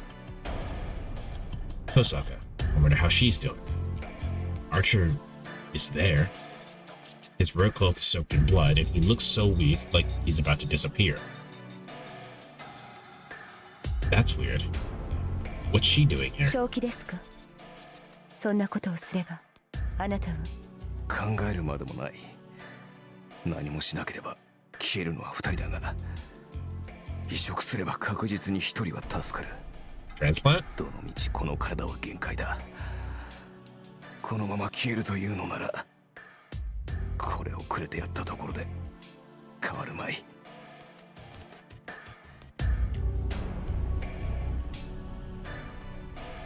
Archer's talking to Ryder. I wonder what's happening. In the end, he... 通常ならば死ぬ。人の身に霊体をつなげては助からない。だが、俺とその男は特例だ。リンが目を覚ましたら、うまく処置をしてくれるだろう。This starts the tweaking. Nasu's great with psychological horror. Oh, I'm here for it. I don't really like horror, but psychological horror, I'm here for it. Just once, he lovingly touches Tosaka's hair. Everything's growing dark. The black set is gone. So this must be my mind sinking into the dark. ここまでか。達者でな。遠坂。Goodbye, Mia. Archer says goodbye in a voice that sounds just like mine.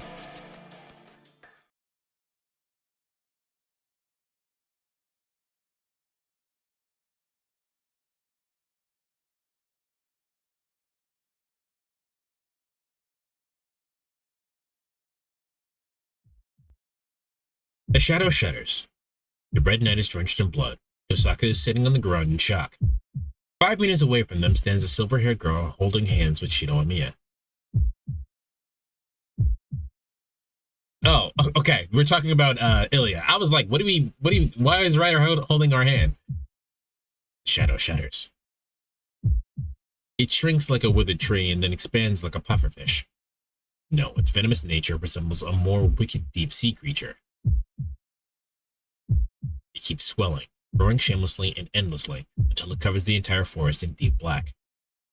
In an instant, the Red Knight dies protecting Rin Tosaka, and Shiro Omiya is saved by sheer luck. But how? It was fortunate that the frozen terrain is filled with crags and valleys.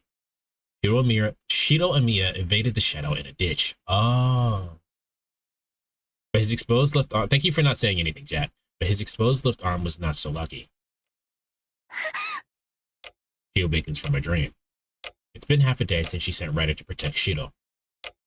Sakura has been sharing her servant's perception so that she could keep an eye on things from the Emiya house. The shocking scene jolted her back to reality.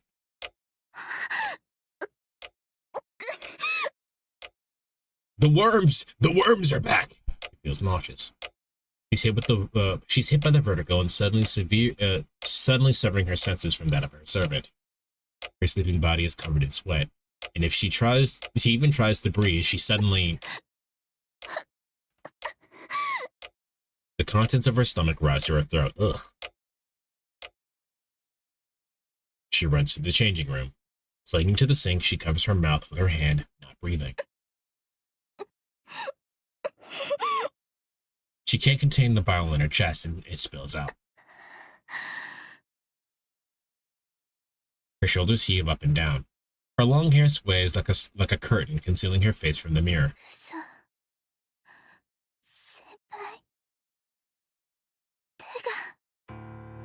She recalls the nightmare with horror. Those images were real. Hiromiya protected the silver-haired girl, and the shadow swallowed his arm. How did he lose only his arm? Like, I'll eventually watch the anime, so I'll get to physically see it, but like the way that I'm picturing it is that he dove for Ilya, and somehow his arm was just full on out, like outside of this ditch. He was devoured down into its socket.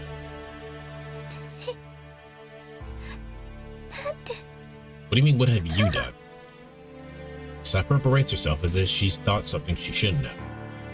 She feels both chills and a strange sense of exultation, and can't quite process what happened or what she should do next. All she knows for sure is that she hates herself. Before, she had a similar invasive thought. If she injured Shiro and Mia so that he couldn't go outside, then he wouldn't be in danger anymore.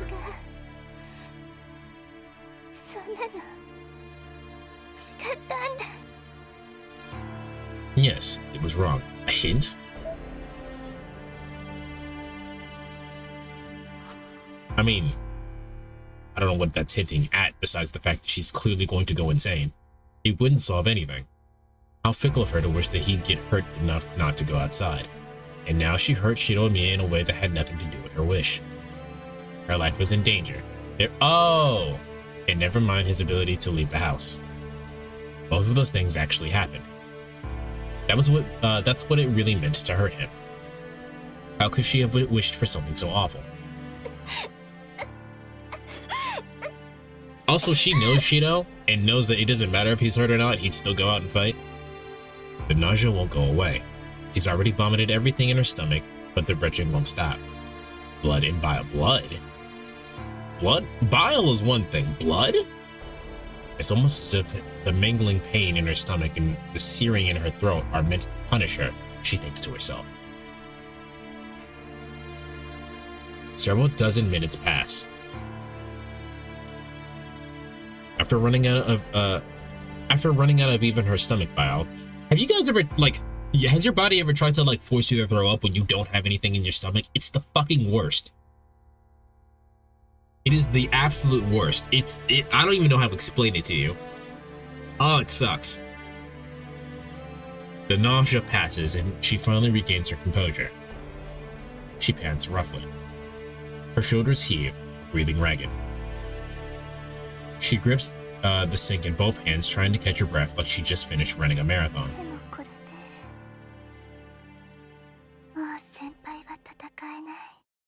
But that's not what's gonna happen. You know. Come on. Her honest feelings slip out in a rapturous tone. It's a short whisper. Disheveled and winded, she looks up. The image of her in the mirror is weighed down by guilt. She looks downcast and worried for Shiro and Mia's welfare. She sincerely and earnestly wishes for his safety. The mirror reflects her crooked grin. Show me! I want to see Cray Cray Sakura!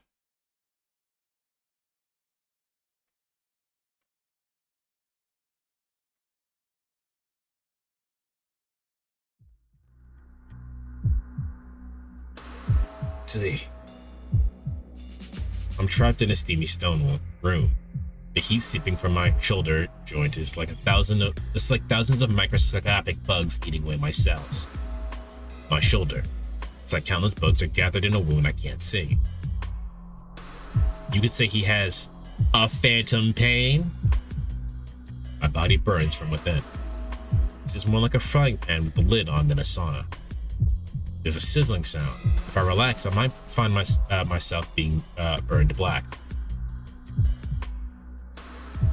The heat melts my mind, not my body. Oozing, roaring. The heat spreads fiercely and cautiously, burning and rewriting my genes. Will this nightmare finally end? The open hole is covered to stop the bugs from escaping. It's hot. It's hot. It's hot. It's hot. It's so fucking hot. The hole is my shoulder. Bugs barge into my body through the entrance. The hole they should leave through is blocked by flesh that isn't my own. I'm changing. Something unknown is changing me. It's coming in. Knowledge I shouldn't have enters my brain. It's combat experience and knowledge. That's pretty cool. His noble phantasm. Not those short swords. Hanshon Byakuya. He was a blacksmith heroic spirit who favored those swords, also forged by a famous blacksmith. He also forged them too. He could reproduce anything he saw and understood. No, It wasn't reproduction, but projection.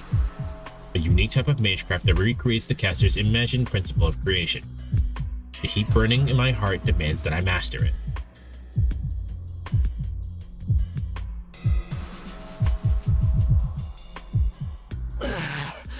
I didn't get to see all of them, but one of those was Excalibur, one of those is Gaybald.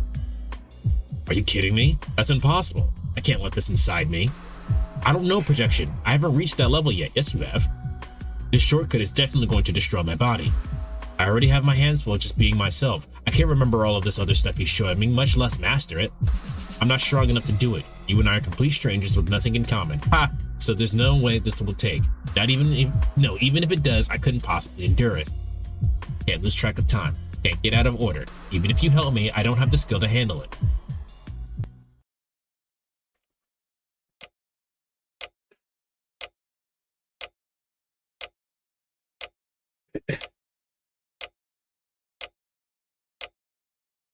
Now we're at the church. My consciousness slowly returns. I'm in an unfamiliar room, lying on an unfamiliar bed. I sit up. I think I saw Saber in a forest, ran away with Tosaka, and then I took Ilya and... Hold on, let me write this down since we're a decent way in.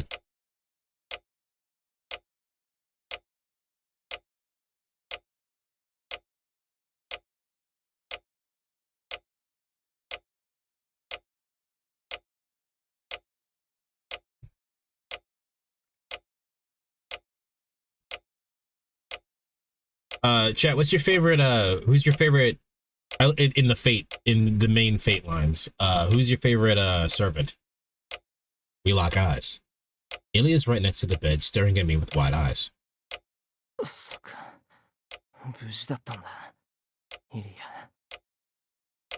I sigh in relief. I don't know what's going on yet, but I'm really happy that Ilya's alright.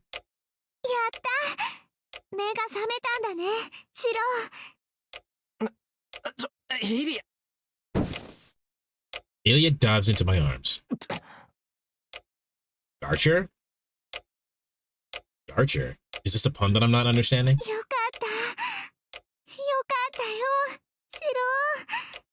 Ilya keeps repeating that over and over as she buries her face in my chest. Well, she's got me. I really have no idea what's going on, but if she's crying this much, then I'll just have to stay still and let her.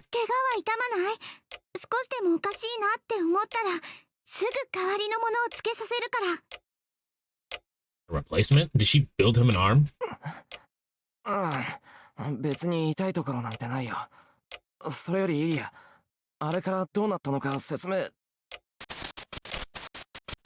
Before I can finish my question, I feel like a long blade is driven into my body.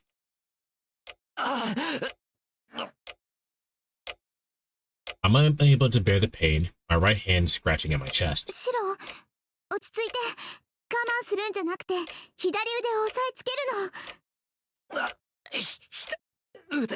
He's a fucking edgelord now. My left arm. Can't hold it back much longer. I don't understand. I don't really understand, but I want the pain to stop.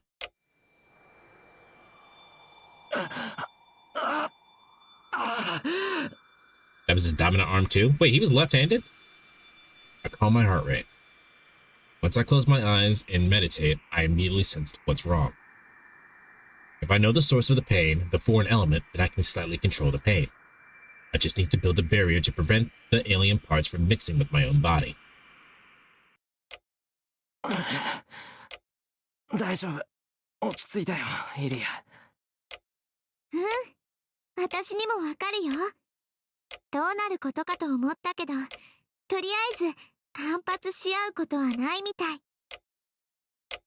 This is one his command spells appear on? Did I know that? Did I know that the command spells appear on your dominant hand? What if you're ambidextrous? What if you're evenly ambidextrous? Does it appear on both? What about Ilya's? Doesn't Ilya's command spells appear on her entire body? Ilya seems to know where the pain is coming from. I look down at myself and notice that I'm wearing a hospital gown. No, it's more like a bunch of belts than a gown. You're wearing the belt dress from Final Fantasy X? The fact that I can only move my right arm is proof enough. Everything else is fixed tightly in place. Can't even change my own clothes like this.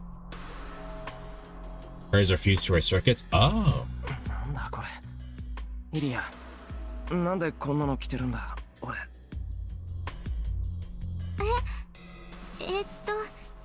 それは。She looks away uncomfortably. そこからの説明は私がしよう。エミヤシロ。As much as I hate Kotomine, I love listening to him talk. And then, someone appears who I didn't really want to see. あちらも持ち直した。こちらは事後説明だけだからな。用がなければ退出したまえ。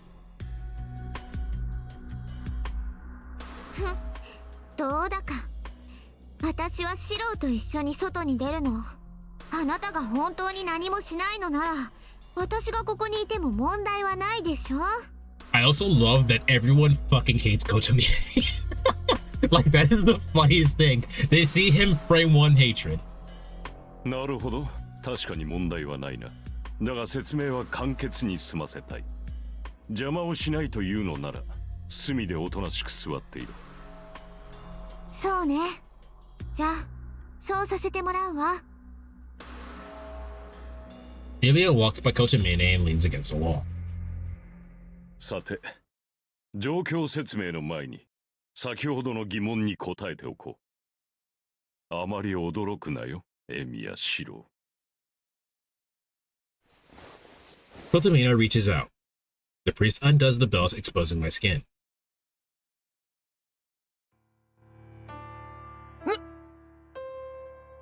The arm doesn't belong to Shido and Mia.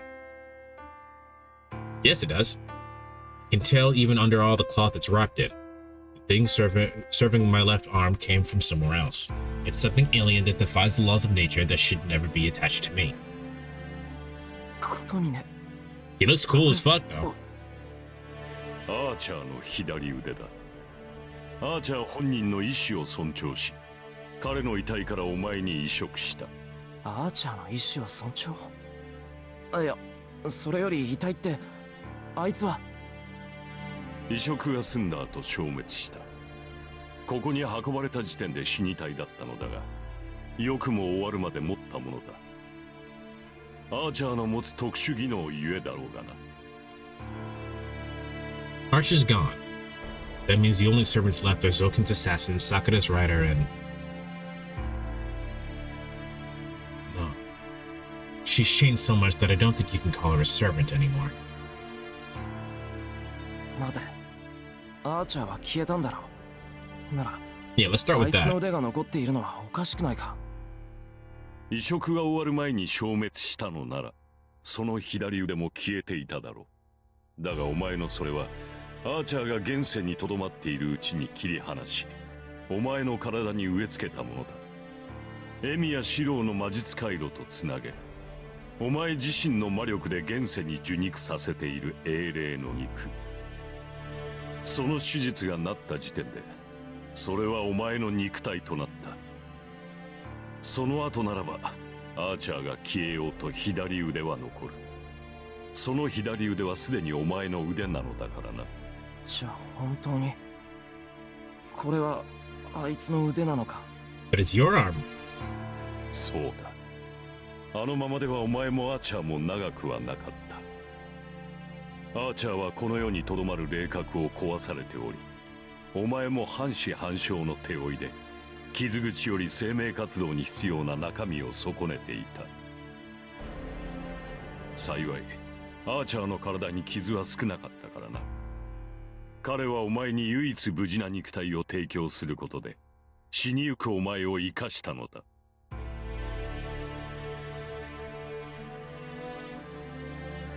The half of me that was swallowed up in the shadow. The heat that invaded my mind and left this left arm that obviously belongs to someone else. Everything tells me that those events really happened. I collapsed in the forest. Then Archer saved my life. けど、サーバントの体を人間に移植するなんて。 Well, it happened, didn't it? できるのか。つなげるだけならできなくもないわ。霊媒の意志は肉体ではなく魂を癒すものだって言うし、そこの神父は見かけによらず本物だったっていうことね。世辞は受け取るが、そう手放しで喜べることではない。異なる霊体同士の接合は禁呪と呼ばれる。なぜなら行ったところで絶対 But に this 失敗する this から。 works because it's actually because Archer is Shido. 魂の蘇生、復元は魔術では扱えない神秘である。故に今回も形だけ成功した後でショック死すると思ったのだが。素人アーチャーは特別よ。私もさっき分かった。この二人ならつながりさえすれば持ち直すって。Huh? Ellie avoids meeting my eyes, looking sad somehow. ほう。ま、その理由は知らん。私にわかるのは、お前たちの相性が良かったということだけだ。手術を始めた時は驚いたぞ。双子でもここまで瓜二つではなかろうとな。I tried putting strength into my left arm to confirm Kotominen's words.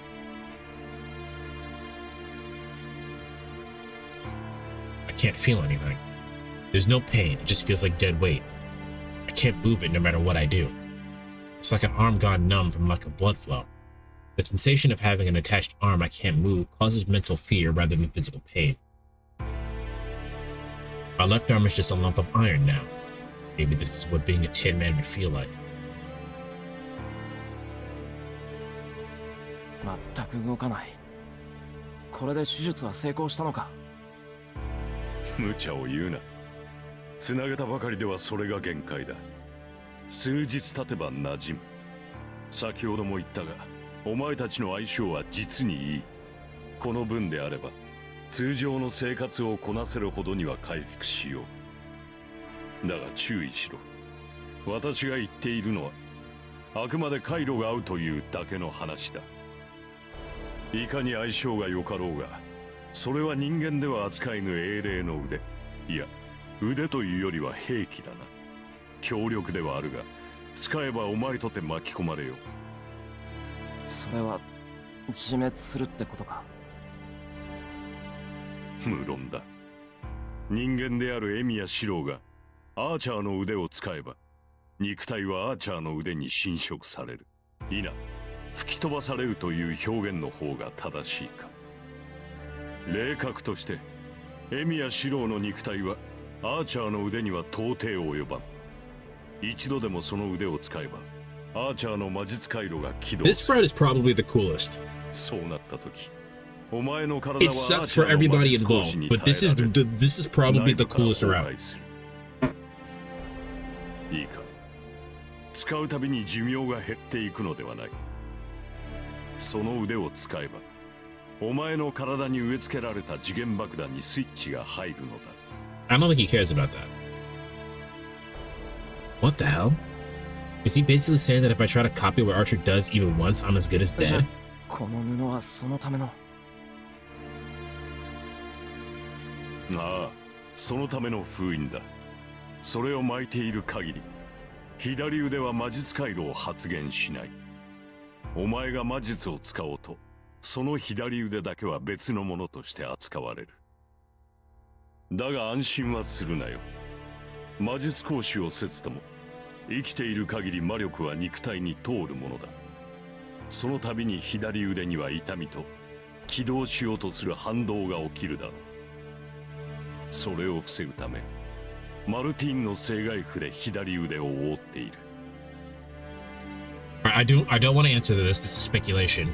My guess is that he's going to receive information from his arm, and then it is slowly going to make his body more compatible with the arm, so that way he gets to keep it. However, if Shiro Amir dies at the end of this, fucking goated series. I mean, it's already goated, but like that would be like so baller, like to kill him off at the end. その布を巻いている限り、左腕からの侵食はある程度抑えられるはずだ。ちょっと待て。ある程度抑えられるって。それじゃ完全には。抑えられん。そうだな。アーチャーの腕を使おうと使うまいと、結局はその腕に侵食される。長生きがしたいのなら、腕と拮抗するほどの魔術師に成長しろ。そうなれば正外符を巻かずとも左腕の封印はできる。何？私の見立てでは左腕に食いつぶされるまでにあと10年。それだけの猶予があるのだ。一人前になって左腕を御するか、慣れずに自滅するか、そう急な話ではあるまい。The arm is great, has some real weight to it. I imagine this is a pun that I don't understand yet. Pun? Wordplay? Wordplay. Hardly urgent. Someone just grafted this thing onto me when I wasn't even looking. But there's no use whining now. I would have died in that forest. Archer's arm transplant saved my life, so I would be making light of his sacrifice if I complained. わかった。とりあえず礼は言っとく。また世話になった。琴峰神父。できれば4度目がないよう祈っててくれ。減らず口が言えるのなら心配はいらぬな。では外に出ろ。礼拝堂でリンが待っている。Kotomine heads for the exit. I get down from the bed and put on the clothes someone left me. My left arm can't move, so I slip on the coat. よし。気を配ってれば痛まないな。イリア、行こう。行く。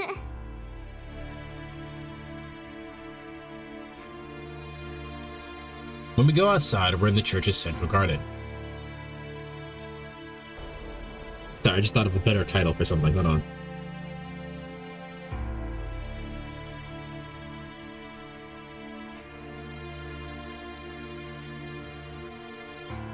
The sky is dark. It's already nighttime. 言い忘れていたが、その正外符は解こうと思えば簡単に解ける。選択肢は常にお前にある。アーチャーの力を使うのは自由だが、それを踏まえた上でせいぜいうまく立ち回れ。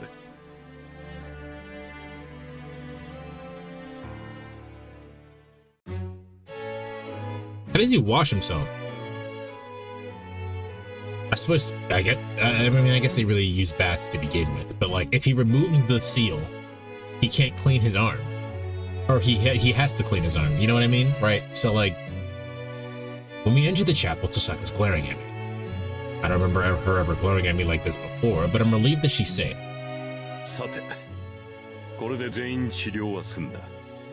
エミやシロはアーチャーの左腕を移植され、リンは毒素を洗浄された。I assume the detoxified meaning. これ以上の要求はあるか? I assume detoxified meaning that the curse was rid from her. あるわけないでしょ。これ以上あんたに借りを作ったら、それこそ命を担保にされかねないじゃない。そうか。ではこれで解散ということになるが、一応監督役として聞いておこう。これからどうするつもりだ、リン。ことがこうなってしまっては、聖杯戦争も破綻している。残されたマスターがこうも揃ってサーバントがいない状態では、もはや勝敗はついただろう。It's a servant arm, so I assume it doesn't sweat or change it anyway. He still needs to, like, bathe the rest of him. No, you know what? Never mind. Sakura will just help us. But Sakura goes quiet for a moment. As Kotomine says, the war's victor is almost decided. The only masters left with servants are Zoken and Sakura. Normally, the last survivors would fight, but Sakura can't disobey Zoken. In that sense, he's already won.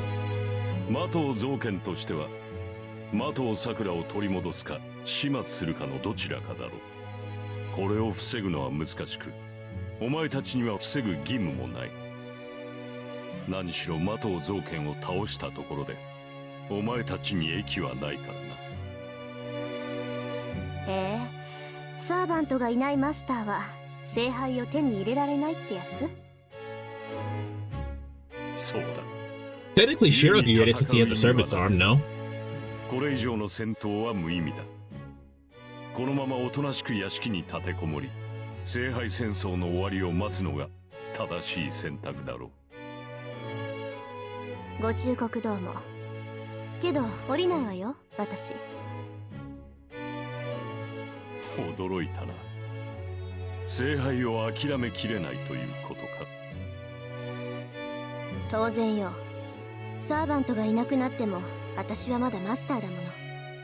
一人になったから戦いを降りるだろうなんて勝手に決めつけないでよね。 And this is why Rin is best girl. そうか。確かにそうだな。サーバントを失ってものこのこ七に赴いた者もいる。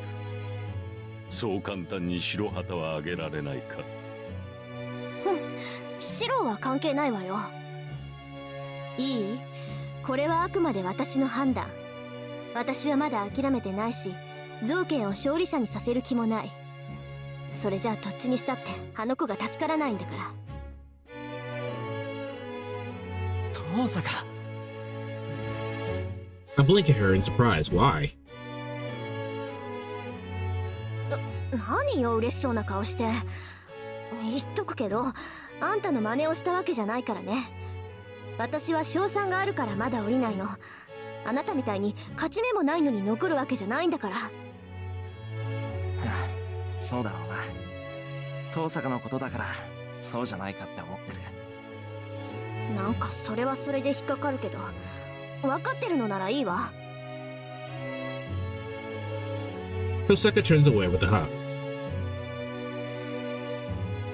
She isn't saying that she won't give up the Holy Grail to Zoken out of a sense of morality. If Zoken wins, then we can't save Sakura. If we want to save Sakura, then either Sakura has to win the Holy Grail, or someone willing to help her. Kosaka's saying that if someone's going to win, then it should be her or Sakura. That's the only reason she needs to fight Zoken. Kosaka can't actually obtain the Holy Grail anymore, but she still wants to help her little sister. ではお前はどうだ、エミヤシロ。リンと同様、まだ聖杯を諦めないというのか。ああ、戦いはやめない。俺だって目的はある。このまま造剣の好きにはさせない。そうか。戦うというのなら止めはせん。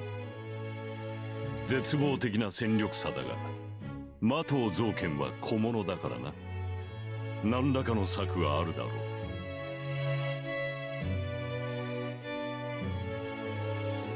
Our eyes meet. Methods, huh? I can't see any way to do it alone, but with Tosaka we might find a way to defeat Zolkin. The conversation ends. With our treatment complete, Kotomini states that he has no reason to shelter the former masters who don't even want protection, and asks us to leave. 言われなくても出ていくけど。なあ、イリアは行くところあるのか？ Ilya should stay with you. Going back to her place is probably just asking for her own death. 城はまだあるし、セラもリズも呼べば出てくるから帰る場所はあるけど。いや、一人じゃ危ないだろ。イリアさえ良ければ俺の家にいてもらいたいんだ。その方が何かと便利だと思うし。Ilya is very important on this route. Good. Ilya hasn't been able to do much, because in the first route she just kind of lost and sat with us, and in the second route she didn't really do anything. いいけど行かない。シローのとこにはあの女がいるもの。Dude, are you referring to Ryder? No, she would just say the servant. She was referring to Sakura. Why is Sakura a problem? What an odd thing to say. I looked at Tosaka for answers, unsure what Ilya meant by that. She's giving me a look that says to not drag her into this. ほう。魔頭桜を選んだのか、エミヤシロ。This is her route. ことみね。イリアスフィールは私が預かっても構わないが、このまま城に戻しては造剣にさらわれるだけだからな。This is originally going to be an Ilya route, but it was scrapped and absorbed into this one. I like Ilya. She's a good kid. Aside from the whole entire trying to murder everybody. But you know, that's not exactly her fault. お断りだ。イリアは俺が引き取る。She doesn't want your help. お断りよ。イリアは私が借りるんだから。お断りするわ。私、自分の居場所は自分で決められるもの。はい。それは残念だ。では、イリアスフィールは遠坂の屋敷に滞在するのだな。How the hell did you come to that conclusion? バカ言わないで。アインツベルンのマスターは遠坂の家になんて行かないんだから。あ、そう。じゃああんたどこに行くのよ。資料のところも嫌だ、教会もお断り、私の家もダメだって言うなら、もう城に帰るしかないわよ。分かってるわ。元からあそこが私の工房なんだから、他のマスターの世話になんてならない。Well, I'm sure that's true. I don't think that's true. 私は一人でやってくんだから。あら、やっぱりそうなんだ。一度殺しかけたシローに助けられたくせに恩も感じずにお城に戻るわけね。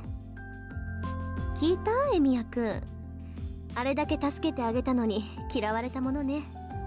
この子、あなたの家なんて狭苦しくてごめんだって言ってるわよ。何言うのより。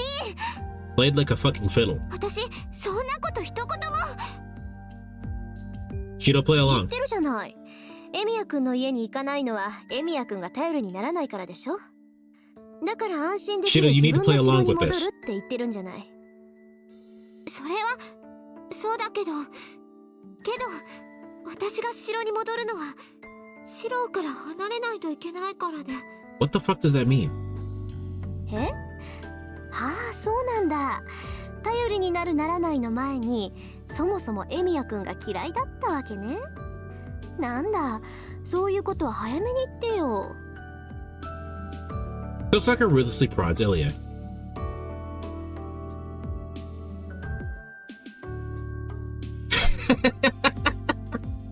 This is bad. I start to worry that this might turn into a fight that can only be settled with blood when... そんなことない。私、シローが嫌だなんて言ってないもん。私が嫌なのはもっと別のことなんだから。だってさ、大人気ね、エミヤくん。 Tosaka snickers quietly. While Ilya glares at her with frustration, while Ilya...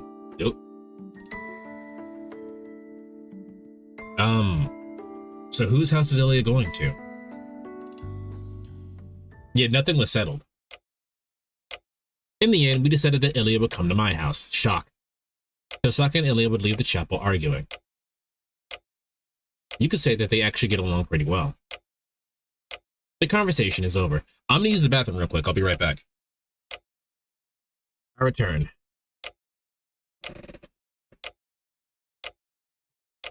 The conversation is over. By the way, what do we call Edgy Saber? Do we call her Shadow Saber? Since I think she manifested from the shadow. What do we call Edgy Saber?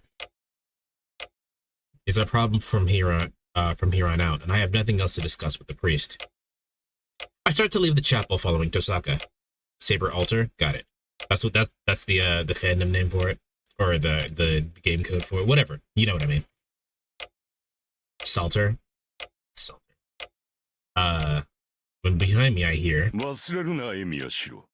お前は戦える体ではない。 He didn't really have a body that could fight to begin with. A warning from the priest, which I should have come to expect by now. そんなことあるもんか。左腕が使えないだけの話だ。俺はまだ戦える。そうか。ところで麻藤さくらの体調はどうだ？さくらの体調？ I'm a little surprised. I thought he'd say something more spiteful, so why is he asking how Sakura is feeling? どんな風の吹き回しだよ。今さらあんたがさくらの心配をして何になる？分かっていないな。私はお前の体の話をしているのだ。いいかね、エミヤシロ。お前も危うい体だが、麻藤さくらはさらに危うい爆弾を抱えている。お前は戦わなければ無事だが、麻藤さくらは刻一刻と崩壊している。だからこそお前は戦いをやめられない。それが、自らの死期を早めると承知した上で。的をさくらを救うというのなら、エミやシロは戦わざるを得ない。だが今のお前には、戦いそのものが自殺行為に等しい愚行だ。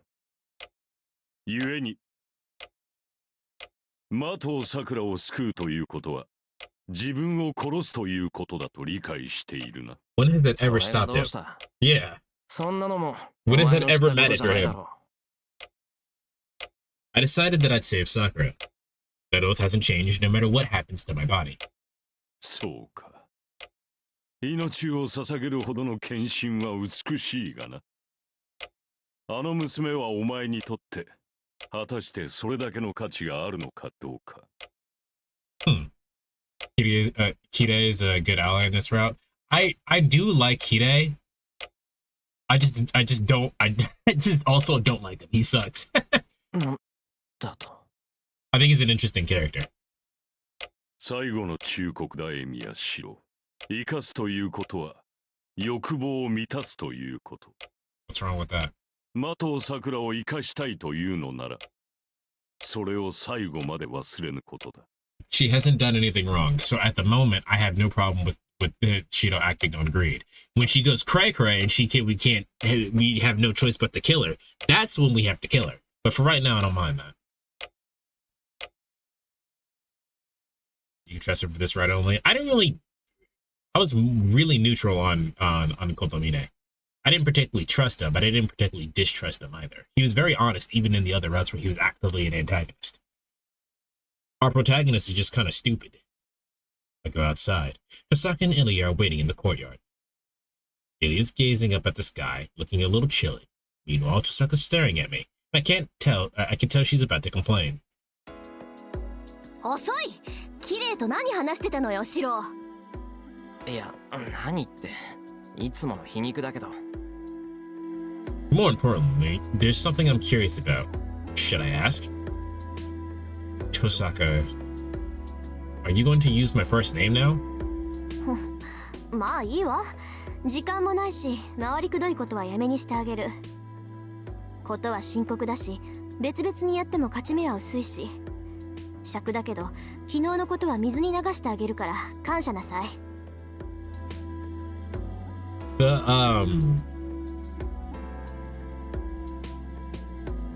I lost my whole entire train of thought, but I remembered. The whole entire Eastern culture of saying someone's first name implies closeness. I wonder what like an American or a Western equivalent of that would be, because I mean, for us that doesn't mean anything. We call each other by our first names all the time, but like I wonder what would a Western equivalent of that would be, so we can understand the discomfort that comes with that. Kosaka makes a haughty expression and says something even more patronizing. She's hard to understand, but if I were to guess at this point, she's making... 遠坂、それってつまり。そうよ。協力してあげてもいいって言ってるの。I don't know why it took Shido so long to figure that out. だいたいね、あなただけじゃ心もとないでしょ。造剣を倒すって目的は一緒なんだし、それまで手を組んであげてもいいってこと。Oh, look, she's being a tsundere. She goes on, giving me a dissatisfied look. Finally, a light bulb goes off in my head. This sudden proposal is the best that could happen to me right now. ああ、ありがとう。恩に着る遠坂。No, tease her. お前がいてくれるなら、これ以上の助けはない。Oh, that works. I shake her hand vigorously. Seriously, what's wrong with me? I know I'm being silly right now, but I'm so happy that I can't help myself. わかった。俺はいいからちょっとタンナ。I suppose I never considered the fact that you could fight her insincereness with sincereness. I guess the African equivalent would be calling you by your nickname. Are you African? Kosaka backs away in a hurry. Also, she's been staring at my left arm. その前に一つ聞くけど、あなた、その腕が誰のものか知ってるわよね。Ghanaian? Oh, cool. I have lots of questions that I can't ask you right now. I'll probably think of them in the future. I nod yes, of course. Tosaka pauses, sighing deeply, then... じゃあシロ、今からあなたは私のサーバントよ。 Listen, I like you a lot, Tosaka, but I will fight you. 私のサーバントで助かったんだから、それぐらい当然でしょ。 She says something totally outrageous. I don't quite... No, I don't understand at all, actually. I try to jumpstart my brain into processing what she just said. 何言ってるのよあなた。そんなことで所有権を言い出すなんてバカバカしいにも程があるわ。 Good. Ilya gives her a timely answer. 大体リンの言い分は的を外れてるわ。そもそもシロは私のなんだからリンにあげられるわけないじゃない。 I see. She's mad about the wrong thing entirely. あんたこそ体言吐くじゃない。まさか一度見逃してあげたからシロは自分のものだなんて思ってたの？それだったら私も同じよ。学校でばったり会った時なんて本当に頭にきて、どうしてやろうかって暴れる寸前だったんだから。 It's true, she would have killed us. そんなのリンが大人げないだけよ。私は毎日見逃してあげてたんだから、シロの命は私のに決まってるわ。生かすのも殺すのも私なんだから。関係ないリンは引っ込んでて。 That is also true, but also not the point. 関係ないですって。甘く見ないでよね。関係なくてここまで関われるかっていうの。アーチャーのやつが頼むって言ったんだから、責任持って生き残らせるわよ。 I can practically hear their teeth gnashing as they glare daggers at each other. I wait for the argument to conclude, my frown deepening by the second. Well, I can tell that no matter who wins, it's going to give me a headache. You should just walk away.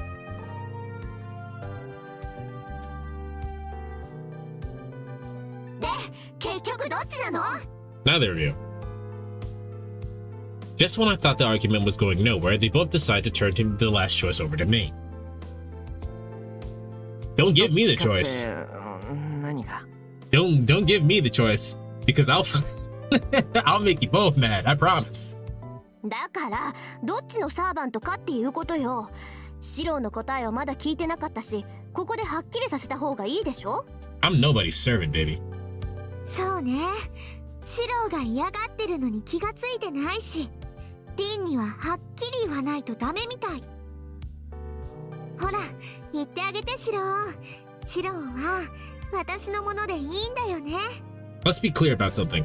I'm not going with you. You're coming with me. It is even worth considering. The person who has the right to order me around is... I have to choose? I have to... Bro, I don't even have an option to say neither. Ilya? Alright.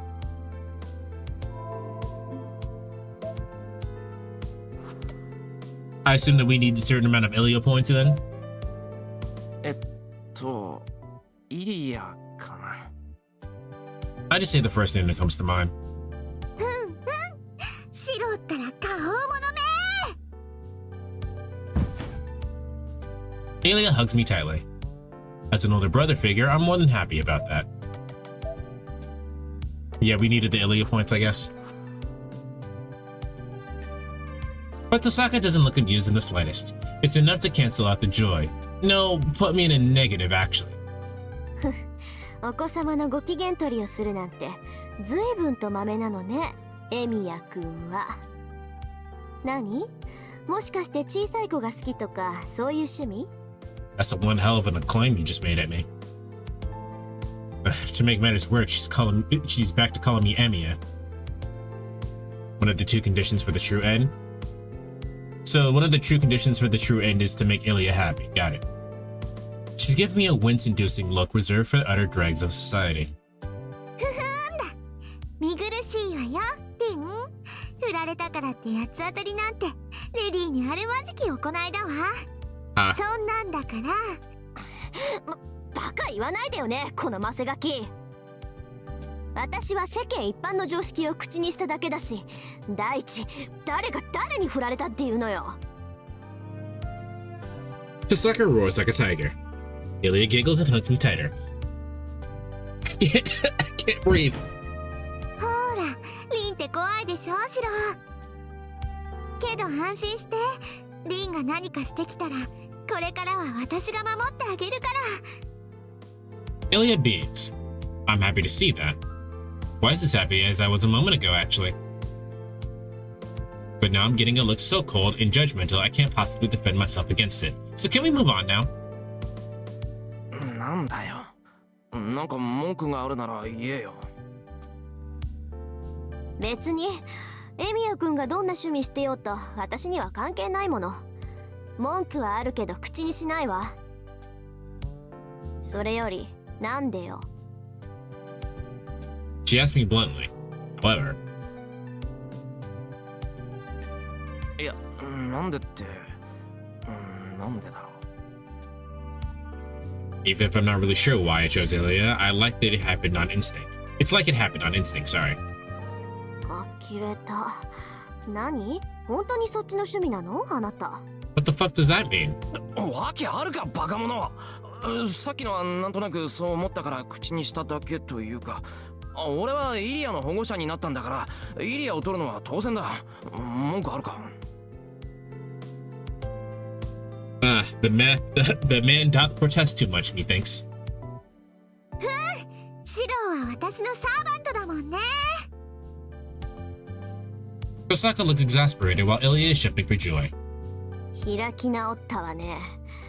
まあそこまで言うなら認めてあげてもいいけど、さくらも大変ね。Why? I mean, sure, Sakura has competition in terms of attention, but Ilya is just a kid. I'm curious. I'm extremely curious what choice Tosaka thinks I'm making. けど忘れないで。たとえ使わなくても、シロの腕は私の腕よ。あなたにはアーチャーの代わりをする義務がある。No, I don't. Fuck you. その体はもうあなた一人のものじゃない。That may be true, but I have no obligation to do anything. If I wanted to stop, I could stop right now. She's right. No, she isn't.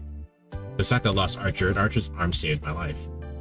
That means I have to help her in instead. そうだな。サーバント云々は置いておくとして、今後の方針は遠坂に一任する。俺の考えじゃ限界があるし、遠坂が知恵を出してくれるなら、その方が確実だ。そういうことよ。私が考える役でシロは実行する役。私たちは運命共同体なんだから、今後はしっかり働いてもらうわ。See, this is what makes me want to tease Tosaka. She's pretending that she has moral high ground or some shit. That's right. No matter what our history is, I have a new left arm thanks to Archer. If he passed on while he still had this pack of Tosaka, then isn't it wrong for me to inherit the promise? He couldn't keep for her? That's a really nice thought, but no, you have no obligation to do that.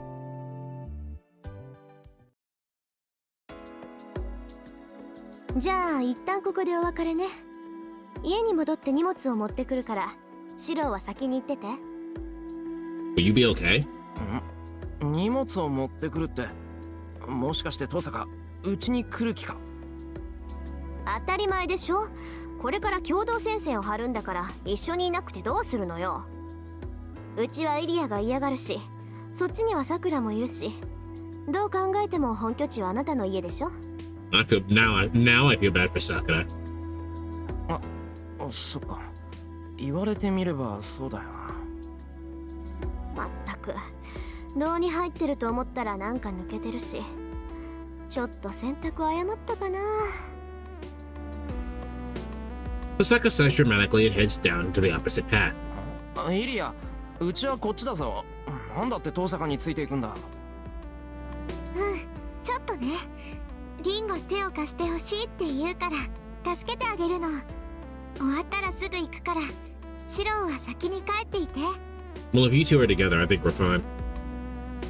Ilya's going to help Tosaka. 遠坂、本当か？本当よ。ことがことだから、こっちも秘密兵器の一つや二つは必要でしょ。私だけじゃ開かない蓋もアインツベルンの魔術師となら開くかもしれない。けどできれば見つけたくない。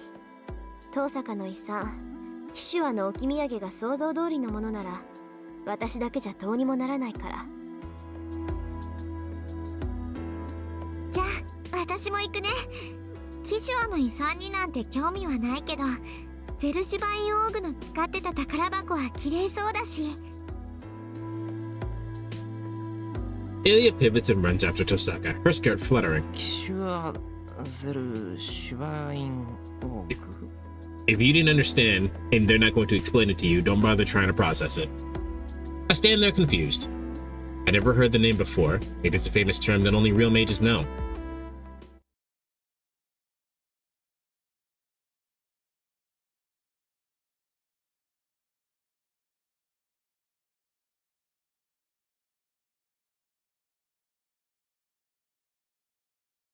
The guests have gone. Oh, yeah, what's going on with Gilgamesh? The chopper returns to his usual silence, and the priest gazes up at the statue. Vampire magician? Ooh, I like vampires. いいのか、聖杯を逃して。A voice comes from behind him. A young, blonde-haired man asks the priest a question in an amused tone, as if he'd been lurking nearby the entire time. 構わん。初めから執着があったわけではない。聖杯が彼らにつくのなら止めはしない。そうだったな。もとより私に望みはない。その言が偽りでないのなら、聖杯を押し止めるのは道理に合わん。Have you read Tsukihime? I've read the original Tsukihime. I haven't seen the new Tsukihime, the Pale Glass Moon or whatever it's fucking called. The young man suppresses a laugh. It's as if he's mocking the priest's words, as well as his own choice of free of desire. Of course, the priest really means it. The blind man simply doesn't understand that the priest never had any desires in his life at all. In fact, Kirei Kotomine does not need the power of the Holy Grail. All he has is his earnest pursuit. The Holy Grail should respond to its own wishes. It is a wish granter that only gives answers that one approves of to questions that arise from oneself. The remake is a bit different. We have played Type Lumina, so I do know that the plot's different. Like, there's some vampires that I haven't seen before. Like the one that's voiced by fucking Seto Kaiba. I like him, he's cool. But yeah. What meaning is there in an answer that one wished for? 重ねて問うが、本当に聖杯に興味はないと？願望期に用はない。それはお前とて同じだろう、ギルガメシュ。お前の目的も私の目的も、その実自らの願いではない。単にそうした方が楽しいからという快楽追求でしかない。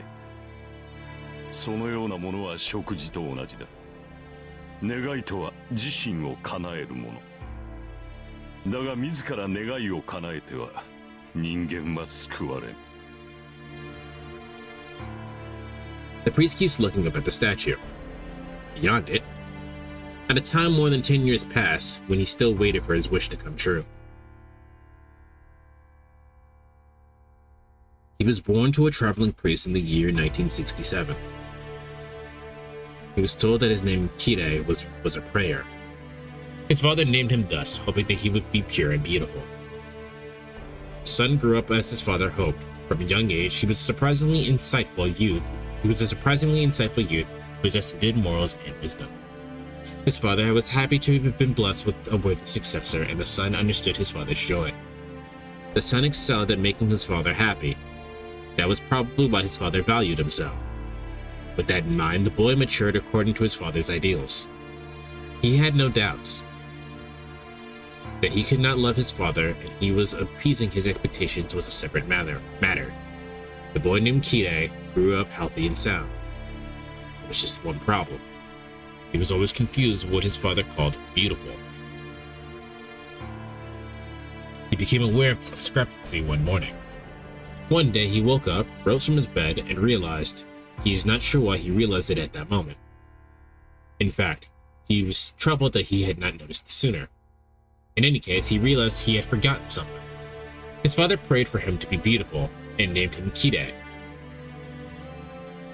That was what the boy had always questioned.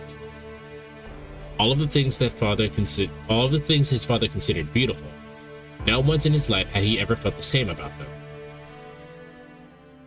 That's all there was to it. He thought moths were beautiful, not butterflies. Moths are cool.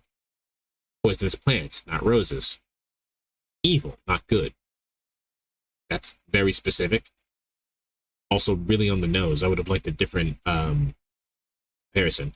Even though he had common sense, believed in morals, and understood that being good was just, the boy was born with a fascination in everything that was the opposite of that. Of course you were. You were born, I don't know how to, repressed? Catholic? Nobody could understand his agony. Even Kide himself could not tell whether he was truly in anguish. Still, he tried his best. He continued to seek purity and beauty, values that he never had from the beginning. He flayed his own skin, tore out his muscles, plucked out his bones.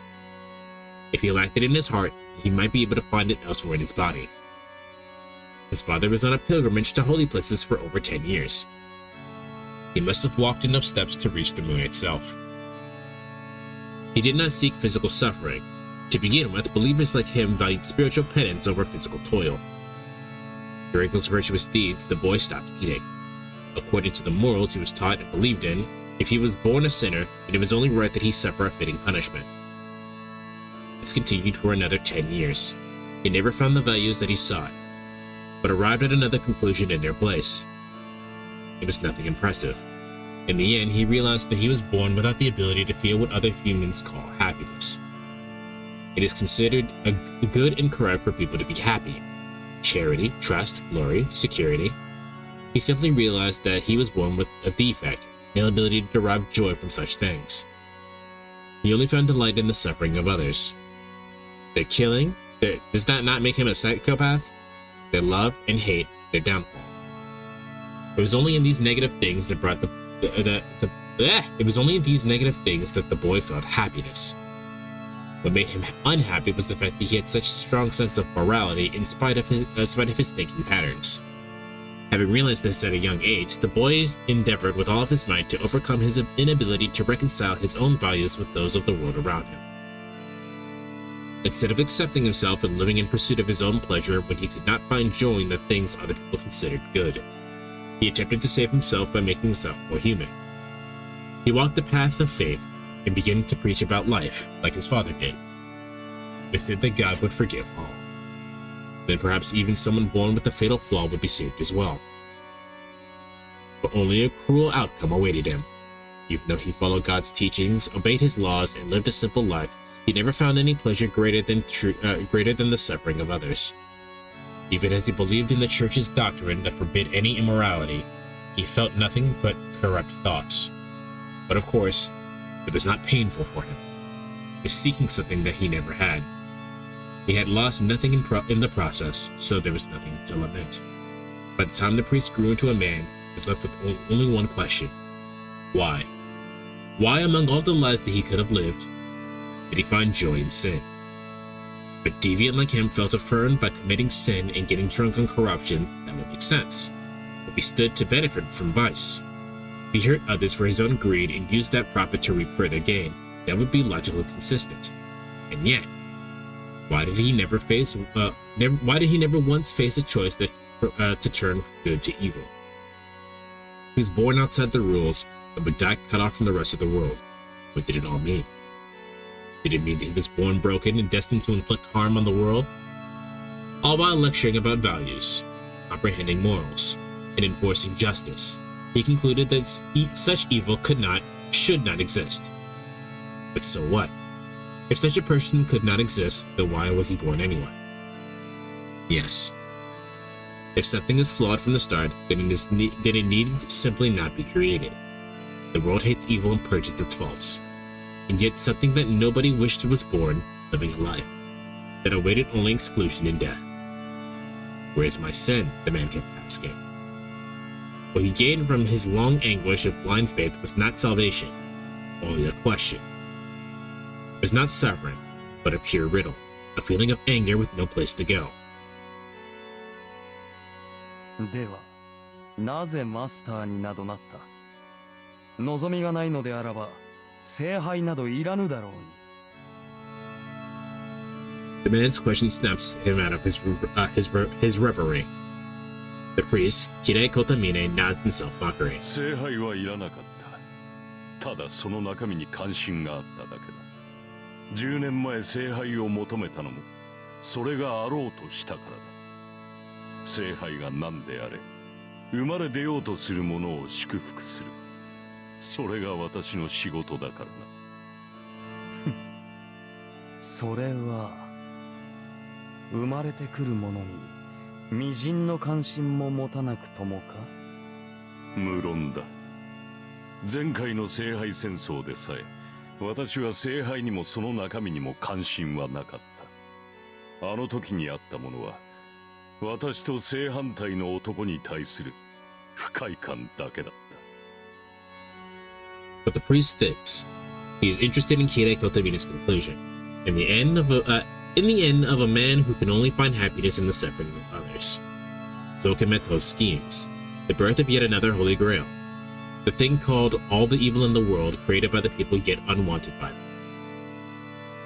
If such a thing can truly be conceived, that must be... 善悪の所在。殻に詰め込まれながら帰ることのなかったもの。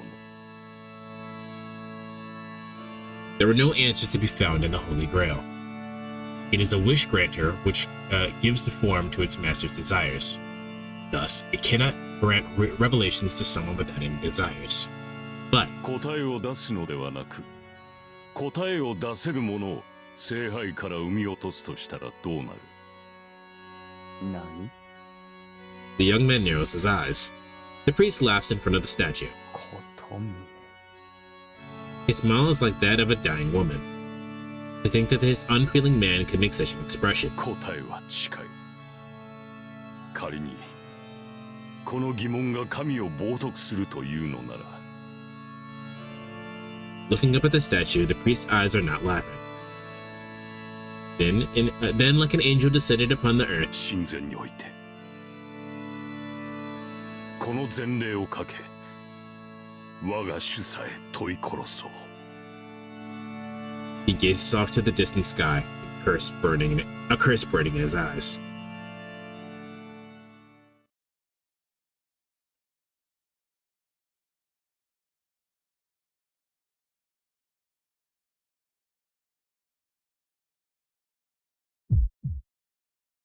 All right. As far as the recording, I'm going to stop and do a new recording. So this is the end of this part of the stream. Chat, don't go anywhere. We're going to continue going. But if you're watching this on YouTube, hit the like button, subscribe, and I will see you guys in a couple of minutes, actually, because I'm probably going to upload all of this on the same day. So continue to the next part.